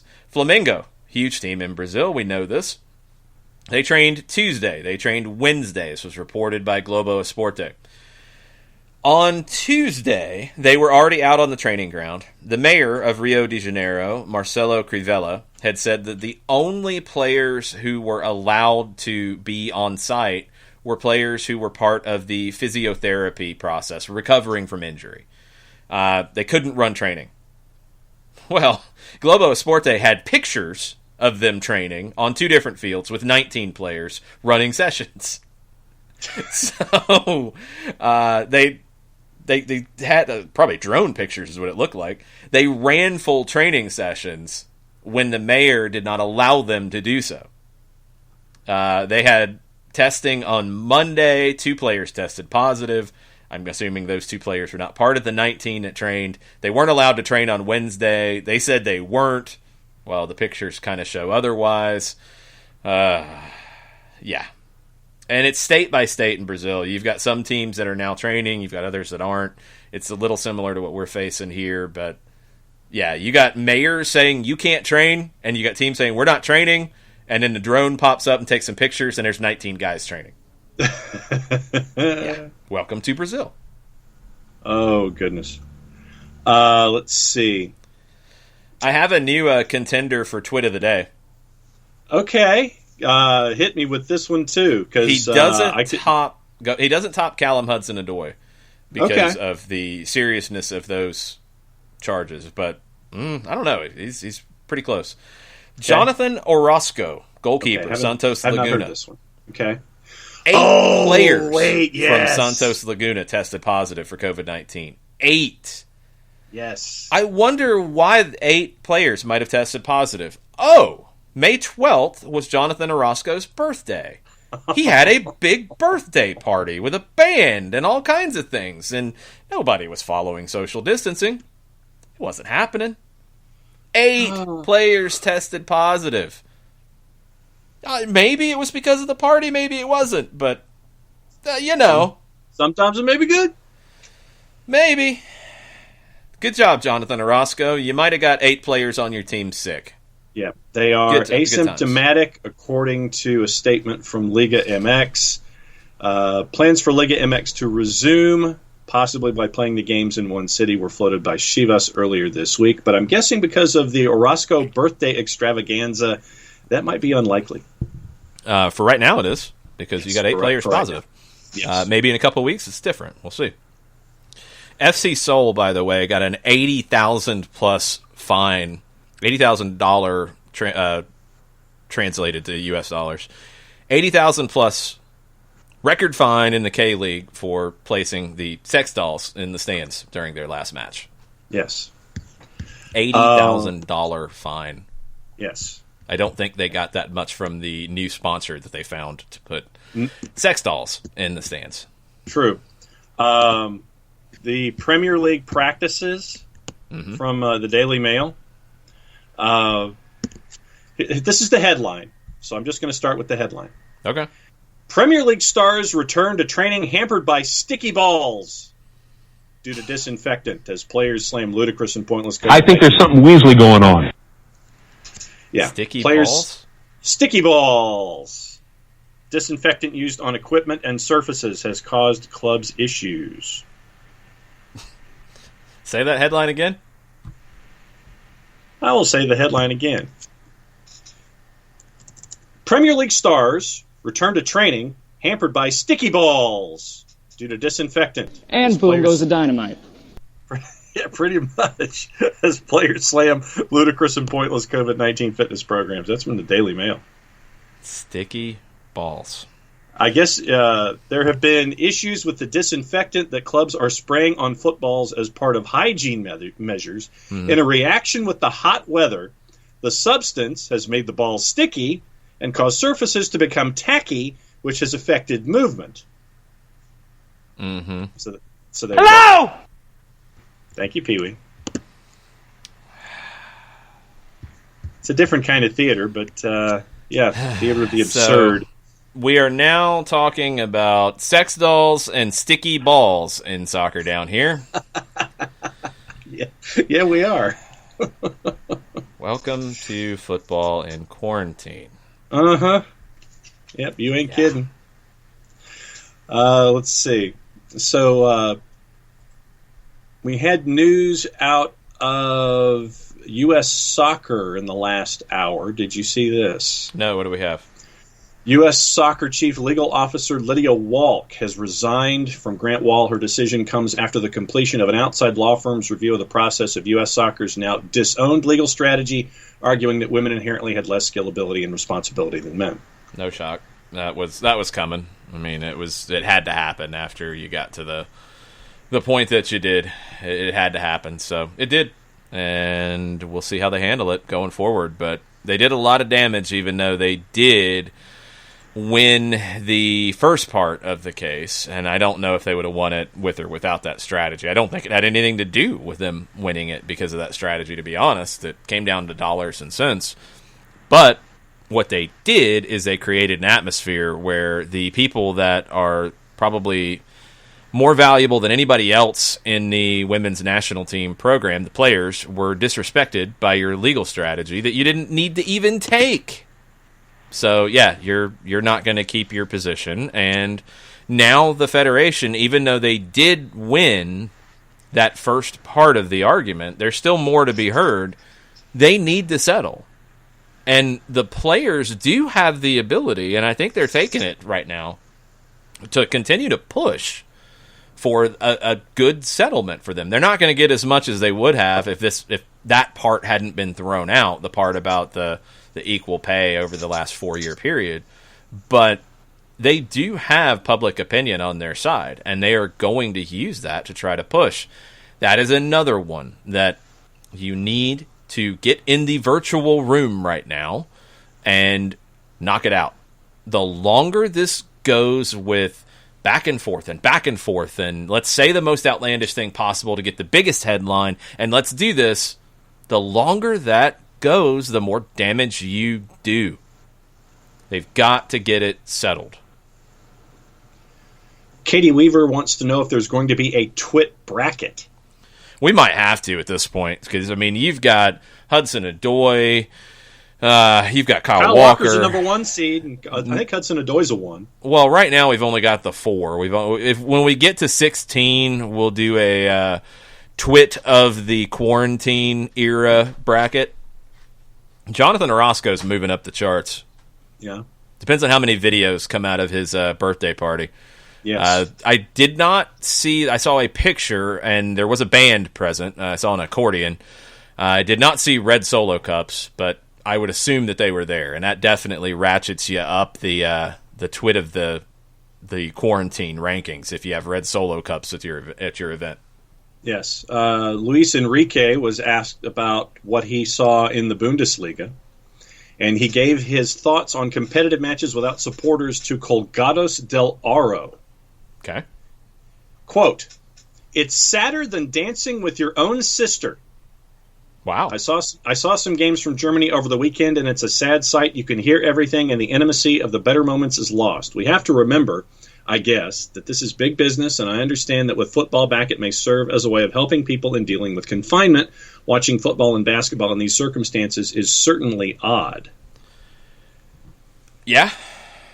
And, I feel like this has to be said every time something like that comes out. That's true. That's 100% true. But the alternative is that you're giving even more money that you don't have back to TV partners by not putting games on television. You don't have a choice. You've got to find a way. And in Germany, we said it many times, it does have to continually be reminded that you had half of the teams in the first and second division that were potentially facing insolvency by the end of June. Half. 18 to 36. Reporting went all over the place about which divisions would have been hit more. You'd assume it'd be the second division. But, yeah, that's the responsibility that people have talked about in Germany from the top down that is needed right now. Is it perfect for us to watch? No. Is it perfect for the players? No. It's not. Teams lost home field advantage. Only one home team won over the weekend in 8 matches. But did you need to do it for the good of the game and for the good of your club, but also the second division clubs? Because they need that TV money too.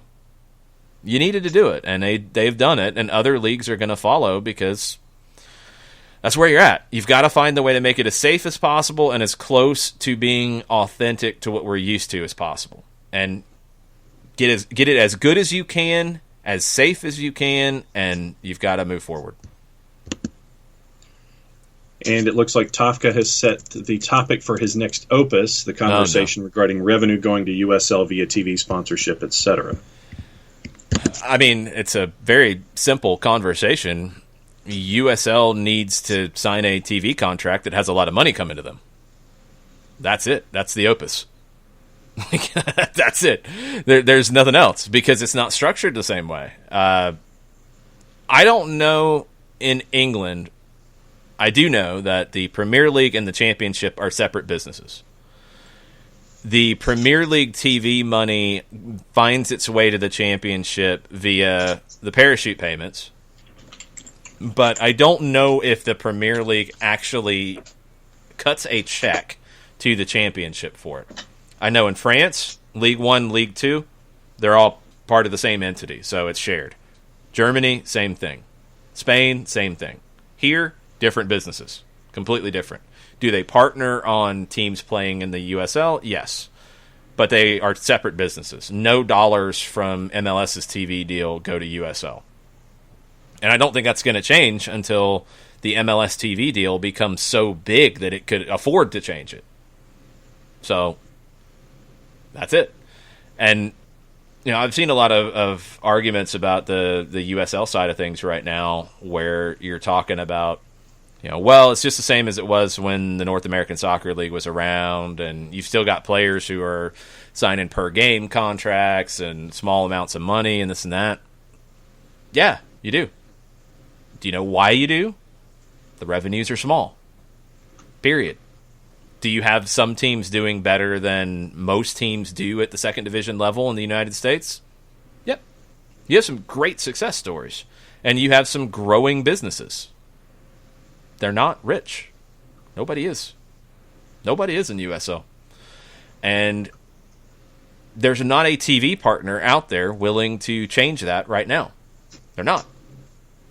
There's not a TV partner willing to change it for MLS enough to where they would be able to give USL a check because of TV money. There's not. It doesn't exist. We can wish, we can hope, we can pitch people. It's not there. Until that changes, we are where we are, and we have to understand that it's going to be a slow process. I've been doing a lot of research on the historical side of it, and to look at where it is 25 years later, if you go back to 95, different planet for pro soccer in this country. You go back to 2005, different planet. You go back to 2015, pretty different planet. It's changing quick. It's not changing overnight, but it is changing quick. You've never had a second division in the United States with the strength that the USL Championship has right now. It's never existed. There's no precedent. You've never had it. You've never had a third division as strong as USL League One. Even USL League One right now is stronger than USL was when it was the third division when the North American Soccer League was created. You're better than you've ever been, but that doesn't mean you have unlimited amounts of money. And it doesn't mean that there are people out there willing to give you huge amounts of money for your TV properties, for your sponsorship rights, et cetera, et cetera.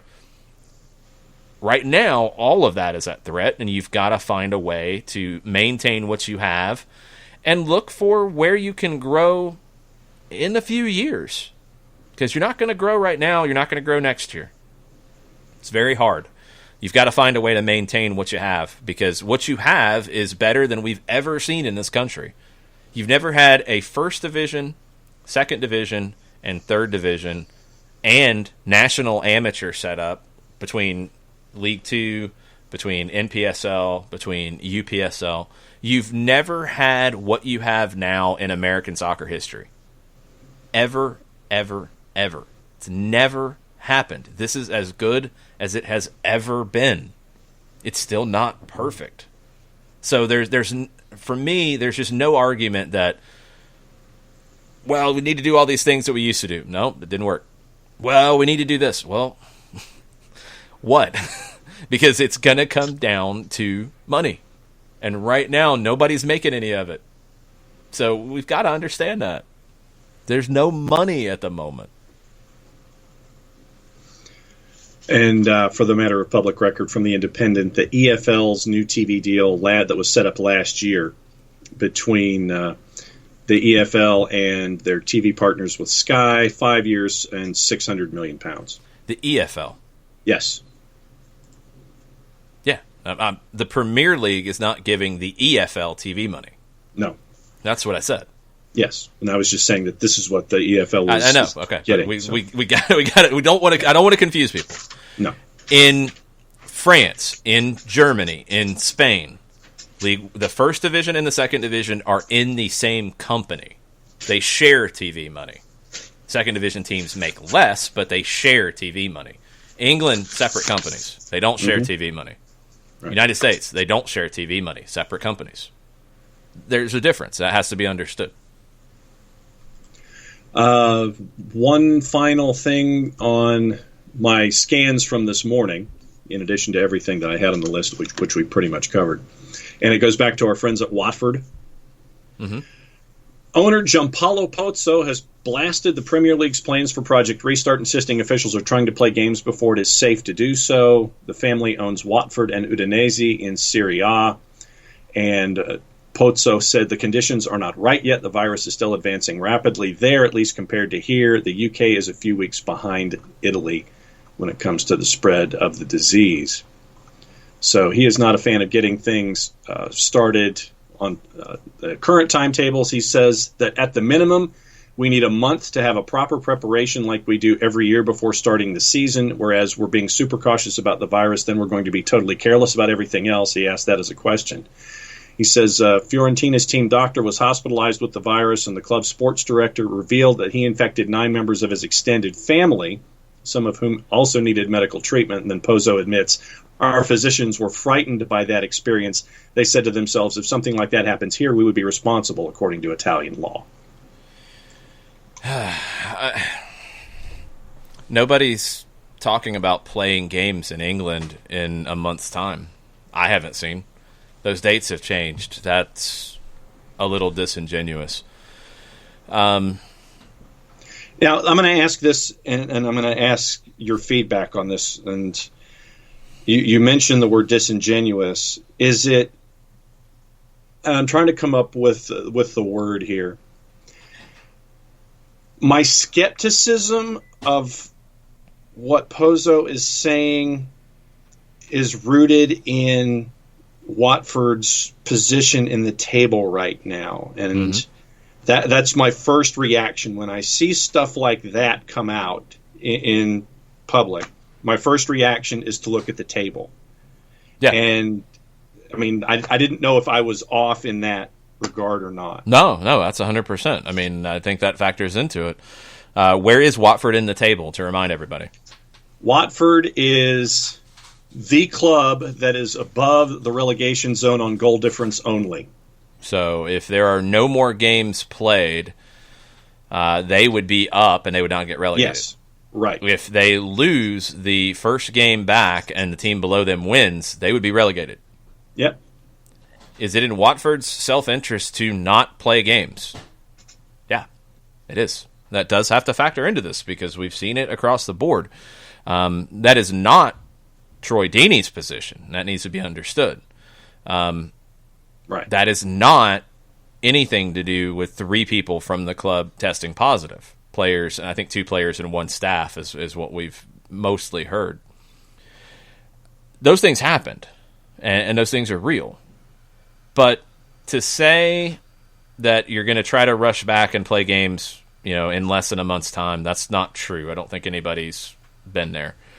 And the part that bothered me with what was said was, and I want you to reread this line from it about being very careful and then not being careful. What did he say specifically? Whereas we're being super cautious about the virus, then we're going to be totally careless about everything else? No, you're not going to be totally careless about anything else. You can't be. You have to be super cautious about the virus. You have to be super cautious about the financials. You have to be super cautious about people's, job futures. You have to be super cautious about all those things. So, no, I'm not a fan of that at all. The part about the medical in Fiorentina, I think what we've seen now that we do have to understand with this, period. Whatever we do where we are not isolated from other people, there is a risk to it. That scale of risk is different depending on what we're doing, who we're doing it with, and what they have been doing, and the scale goes up and down. But the only way to not have any risk is to not interact with people. This is a contagious virus. That's how it spreads, through other people. And that's the reality. That's what we're facing. So are you going to have people test positive and in your team, even if people do things the right way? Yeah, we've seen it. Germany, you had a small number test positive across 2 divisions. Spain, you had a small number test positive across 2 divisions. Premier League, you've had a small number test positive across 1 division. You're talking, 10, 8, 6 across 800 to 1,700 people in these teams. Santos Laguna is trying to blow that out of the water with Jonathan Orozco's birthday party. But anyway, in general, where people are following the instructions, now you're really minimizing risk. That's what you're going to have to do. They are going to have to figure out, according to law, where liability is going to fall. That's definitely a question. When we're talking financials, that is part of it. I know Turner brought it up in the Twitch feed as well. Teams are going to have to figure that out when they do allow fans in the stands. If somebody later tests positive, can you trace it back to somebody there? Can you definitively do that? That's going to be really hard to do.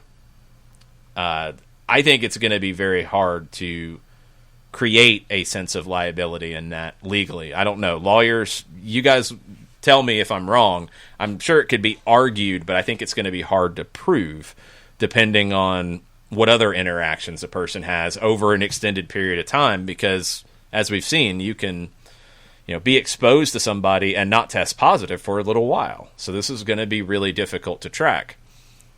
In a team, again, the other side is if somebody tests positive, we're not seeing the entire team test positive. If they're doing these things. A birthday party where maybe there were red Solo cups involved and there was probably dancing because of the gentleman with the accordion and the band, maybe that's a little bit different conversation. But in team activities, we're not seeing spread because of what they're doing right now. There's also testing. There's also isolation. You're not going to eliminate it completely until there is a foolproof vaccine, and we don't know when that's going to happen. But you're not going to have teams and leagues in a sport if you don't find a way to play now. That's also true. So how are you going to handle it and limit risk and make it safe? That's what everybody's trying to figure out. The more you have these types of things pop up, whether it's coming from self-preservation, Watford doesn't want to play any games. They think their best way to stay up is to not play. Okay. Whether it is out of fear, whether it is out of ignorance, who knows? But the more these things come up, the more they prevent people from figuring out the safe way forward. And ultimately, if there is not a way forward, you're going to have teams and leagues go out of business. And I don't think that's good for the game at all. And whether you like modern football or not, whether you don't want big money in the game, I don't think it is a good thing to watch a bunch of businesses die in football, in soccer. And I don't think it's good to watch a bunch of people lose their jobs if those things go away. So I want to see people find a way to move forward. Comments like this don't help. Comments like this don't help. And you do have to question it. I absolutely look at the table and I'm like, well, The best thing for Watford, to the safest way to guarantee they stay up, is to not play. Period. Yep. One more owner from the championship this time. Mm-hmm. Derby County owner Mel Morris. This is from the Daily Mirror. Okay, and off the top, where are they in the table? Middle. Okay, so they're in the middle. All right, so they're good. Okay. They are 5 points out of what would be the championship playoff. So they're 5 points could out of play 6. their way into a playoff spot. They could. Okay. Yeah, they could. Derby County owner Mel Morris is prepared to vote for a premature end to the championship season, even if it means the Rams missing out on the playoffs. Okay, I'm going to take this a little bit stronger. He's adamant that football should only be restarted when fans are allowed back into stadiums, and claimed putting on soulless football matches behind closed doors could be a big mistake. True. It loses some of the soul. Absolutely. That's a fact. Is he ready to cut a check to the TV partners that were how much for the 5 years? 600 million pounds? Yes, right. In the EFL. And, it's not an equal spread out to Derby because you do have a bunch of teams at different levels, but still, you're going to have to pay money back. And you're not going to start the next season on time then. And I don't know when that's going to be. Is Derby ready to weather that? They might be. Are other clubs? I don't know. Here's what Morris said also. He says, I would sooner play football with fans in the stadium than without, because that has a financial implication. Mm-hmm. And as we have seen already in Germany, it is soulless even watching a televised game with no supporters in the stadium. We've got to think carefully. That's overstated, but go ahead.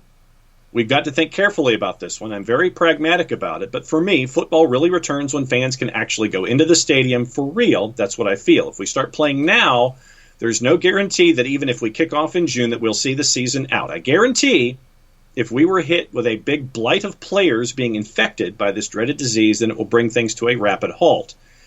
And he says that Morris says he can't, have an issue with Leeds or West Brom being promoted automatically if the season can't be finished. But he does admit that figuring out the rest of it would be complex, and the EFL cannot afford any kind of protracted legal challenge. He says if you stop the season now, you'll be hard-pressed to say that the top two probably shouldn't just be promoted automatically. If I was asked to vote for that, I would. The situation regarding the playoffs, that's probably a bit more tricky in terms of those 1 or 2 points away from the playoff zone at the moment. That might be a bit unfair, but you've got to draw the line somewhere, and that has to be done. Then there's talk about whether we have promotion and relegation around all of the leagues. And so he gets into the legal battles. He says, but I think we have to stabilize first, save clubs second, and then let's see what we do with the league. He describes the impact of the virus on Derby as devastating. I don't know at the championship level what the financials look like. I think we know at the Premier League level, while you're losing out on game day revenue, you are getting all of your TV revenue that you can at this point. You already have to give some back, but you're getting everything you can. That's going to offset it to a degree. Championship is the amount of TV money enough for teams to operate on right now? I don't know. Because, as we've said, ultimately doing a game, Dortmund said it was 2.3 million euro per closed-door game. Now, I'm assuming that is factoring in their loss. That's what they're losing versus a full stadium game. What I want to know is how much does it cost to do the game behind closed doors? How much does it cost to open the venue, staffing, testing, security, everything that it goes into producing a behind closed doors match? I want to know that cost, because at the championship level, I don't know if the TV money is enough to make that worthwhile for everybody. If it's not, then this is a different conversation. I think there's a lot of things in there that are emotional things that we have to push to the side for a moment. The soulless stuff and all that, we got to push that to the side. You've got to think business at this point. Can you play games safely? Have to be able to do that or you can't play. If you can, okay, what is the cost of doing it? League 1, League 2, I don't think there is an equation you can create to say this makes sense to play. Scottish, 3rd Division, 4th Division, they're already saying, look, it doesn't make sense. Their second division's probably going to say the same thing. Their first division, maybe it's a different conversation. Maybe the costs do work out to where they can play behind closed doors and not have these catastrophic losses. Because you're comparing what it costs to play behind closed doors versus what it costs to not play. And can you go forward? How do you go forward? What do you do? You know, when you get to past this point in the championship. So for Darby, I think right now he's framing that conversation in today. What about when the season ends? Can you sign players? Do you have the money to sign players? Can you commit to paying Jim Smith, the new right back that you want to sign? Can you commit to paying him for a year? I don't know if you can. So how do you plan for next year? How do you move forward? Do you need to stop to not do anything, to limit losses right now to do that? And that's probably going to mean laying everybody off. That's going to mean trying to get out of contracts. That's going to mean a lot of stuff. None of it is simple. What Darby County's owner's talking about here, owner or chairman? Owner, right? Owner. What he's talking about here is a snapshot of one aspect. And he's drawing a bunch of other things into it, but none of it's simple. Playing behind closed doors, there is cost. There is a balance to that. Not playing, period, how much of a cost is there? Can you come back from that? And then when now you're talking in these leagues in Europe and you're getting into that in-between season mode, can you sign players? Can you actually commit to contracts? I don't know. So none of it is easy. All of it has a lot of different aspects to it. And what we're trying to do here, as much as we can, and as much as we're learning about all of this, because I'd much rather talk to you about 4-3-3 and 3-4-3 and tactics and who's the next right back to watch for the U.S. national team. We're having to learn a lot about costs of TV production, costs of security, cost of running a match behind closed doors. We're having to talk a lot about legal cases. We're having to talk about a lot of this because these things are going to impact whether, you know, the game we all love comes back resembling the game we all love. And the longer this goes, the more that's at risk, and the more arguing and disputing and legal challenges and infighting that we have in it, the further we get away from that. So, are there challenges that people need to work through? Yes. Is everybody acting 100% in good faith? No. There's a lot to do, and there's a lot to cover with this. So we're trying to give you everything we can. If there's things that you have questions about when we wrap up, when we finish, and you know, if we started to get into something, give us a heads up. Let us know. If you want us to dig deeper into some of this stuff, please let us know. So you can send us a tweet at Soccer Down Here. You can send us a message on email, soccerdownhere@gmail.com. You can join us in the Twitch channel. We'll be there during the live shows, and you can send in your messages there. You can send us a direct message on Twitter, on Facebook, on Instagram, all at Soccer Down Here. But if there are aspects of this that you want us to dig deeper into or figure out more about or explain better, please give us a heads up, because we're all figuring all of this stuff out on the fly. Yep. Last point that was made by Morris, because you keep bringing up the revenue part. Morris said the Premier League, many of the club's gate receipts are 10 to 15% of revenue. So as long as they continue to get their media revenue, they're in reasonably good state. Even playing without supporters in the Championship, those numbers are far more brutal. Many clubs are operating where the gate receipts represent anything from 40 to 80% of the revenues on the club. Yep. And the higher up that level you go, the less it makes sense to play games behind closed doors. Now, MLS is going to be in that kind of range. USL Championship, higher than that range, I would assume. Yeah. So you have to keep that in mind. When the championship is talking about, does it make sense for us to play? When an owner of Darby County is saying, does it make sense for us to play? And you wonder why MLS is creating a model that they have proposed about going to Orlando and playing, and you wonder why there is talk about significant pay cuts at the USL level. Well, that's why. That is why. And I know it's easy to just run the hot take and to run the quote that gets a bunch of attention. That's the reality, folks. It's very hard if you run a team to look at those numbers and find the justification for operating as normal and playing behind closed doors. Darby's bringing that to the fore here.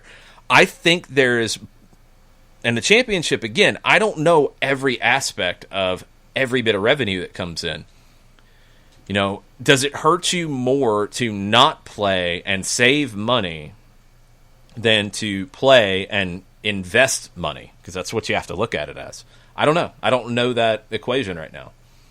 MLS, I feel like it is worth it to play because of perception, because of what you could be looking at coming out of it, because I think you're positioned in a more strong way to come out of this better than any other league in this hemisphere.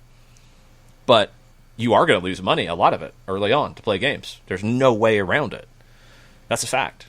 USL Championship, man, it's a tough equation. It's a very tough equation. And the fact that they're trying to find a way to play is, in my mind, impressive. The fact that they are looking at the options of maybe not playing and what it looks like if they have to terminate contracts and terminate the season. That's real life, y'all. That's real life. That's not somebody being mean.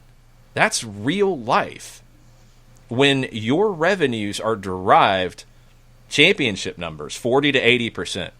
USL Championship? I mean, am I out of line thinking that your revenues from a game day are derive a total percentage of your budget 75 to 95%? Yeah. I mean, I think you're there. Maybe there's a few outliers that have major sponsorship or something, but so if you're losing 75 to 95% of your revenue, can you run? That's the reality. So when there's a proposal on the table and there is a clause about terminating the season and terminating contracts because of that, that's why. That's why. It's not because somebody doesn't like the players or is mean. That's the reality that business is facing. Could the league find a way to help? I hope they're exploring it. If the league has the money that has been talked about, when you start to do the math on expansion fees and league fees, and I don't know what they're spending, which is always left out of the equation, but yeah, they've brought in a lot of revenue. Can they pass some of that to the teams? Can they pass some of that to players to keep them employed? I hope they're exploring that. If they're not, I don't think they're really doing full justice to what they do. I hope they're figuring that out. But the fact is, the equation doesn't make a lot of sense for USL Championship. For MLS, there's a perception thing there. There's a lot of things that we can't put a financial value on. For USL Championship, that factors in, but man, it's a lot harder to figure it out. So we'll see. This is not going to go away. This is not going to get easier tomorrow. It's not going to get easier next week. It's going to be a challenge. We're all figuring this out as we go. We're all trying to figure out how to talk about it as we go. But we're trying to give you real talk as best we can here and try to show you both sides of it as best we can, because none of this is simple. My list is clear. What about yours? I think that's it, unless Reddit wants to go nuts here at the last minute, but I have not seen anything else pop up. Okay.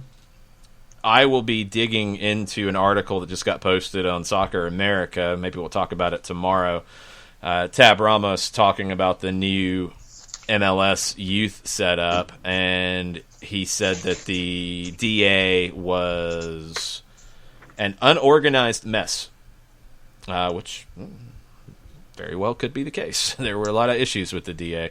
We'll talk about some of that tomorrow. We'll talk about other aspects of the sports business world because it does overlap with other sports. We'll get into all that tomorrow. We'll see if Jaap Stam is officially announced as Cincinnati's manager today. Should be coming later today from the club, so be on the lookout for that. and we'll keep you posted on all the craziness going on in the world. If you ordered a mask, we will be getting those in the mail later today, so be on the lookout for those starting tomorrow if you're nearby. If our postal service is working quickly, and they should be for people who are in the vicinity. Be on the lookout. Thanks for supporting us on that. We do still have like less than 5 available if you want to buy one. So send us a message. All the places I said before. Email soccerdownhere@gmail. Send us a message on Twitter, Facebook, Instagram. Give us a heads up if you want one. They're $20. We're also donating one on your behalf to Soccer in the Streets, and we're going to get them a minimum of 50 masks early next week. So we are trying to do what we can, and we're trying to continue to entertain you guys with the show. So if you have show ideas, you want us to dig into topics a little bit deeper, please give us a heads up, and we'll be with you tomorrow. Mucho platio. Mucho platio.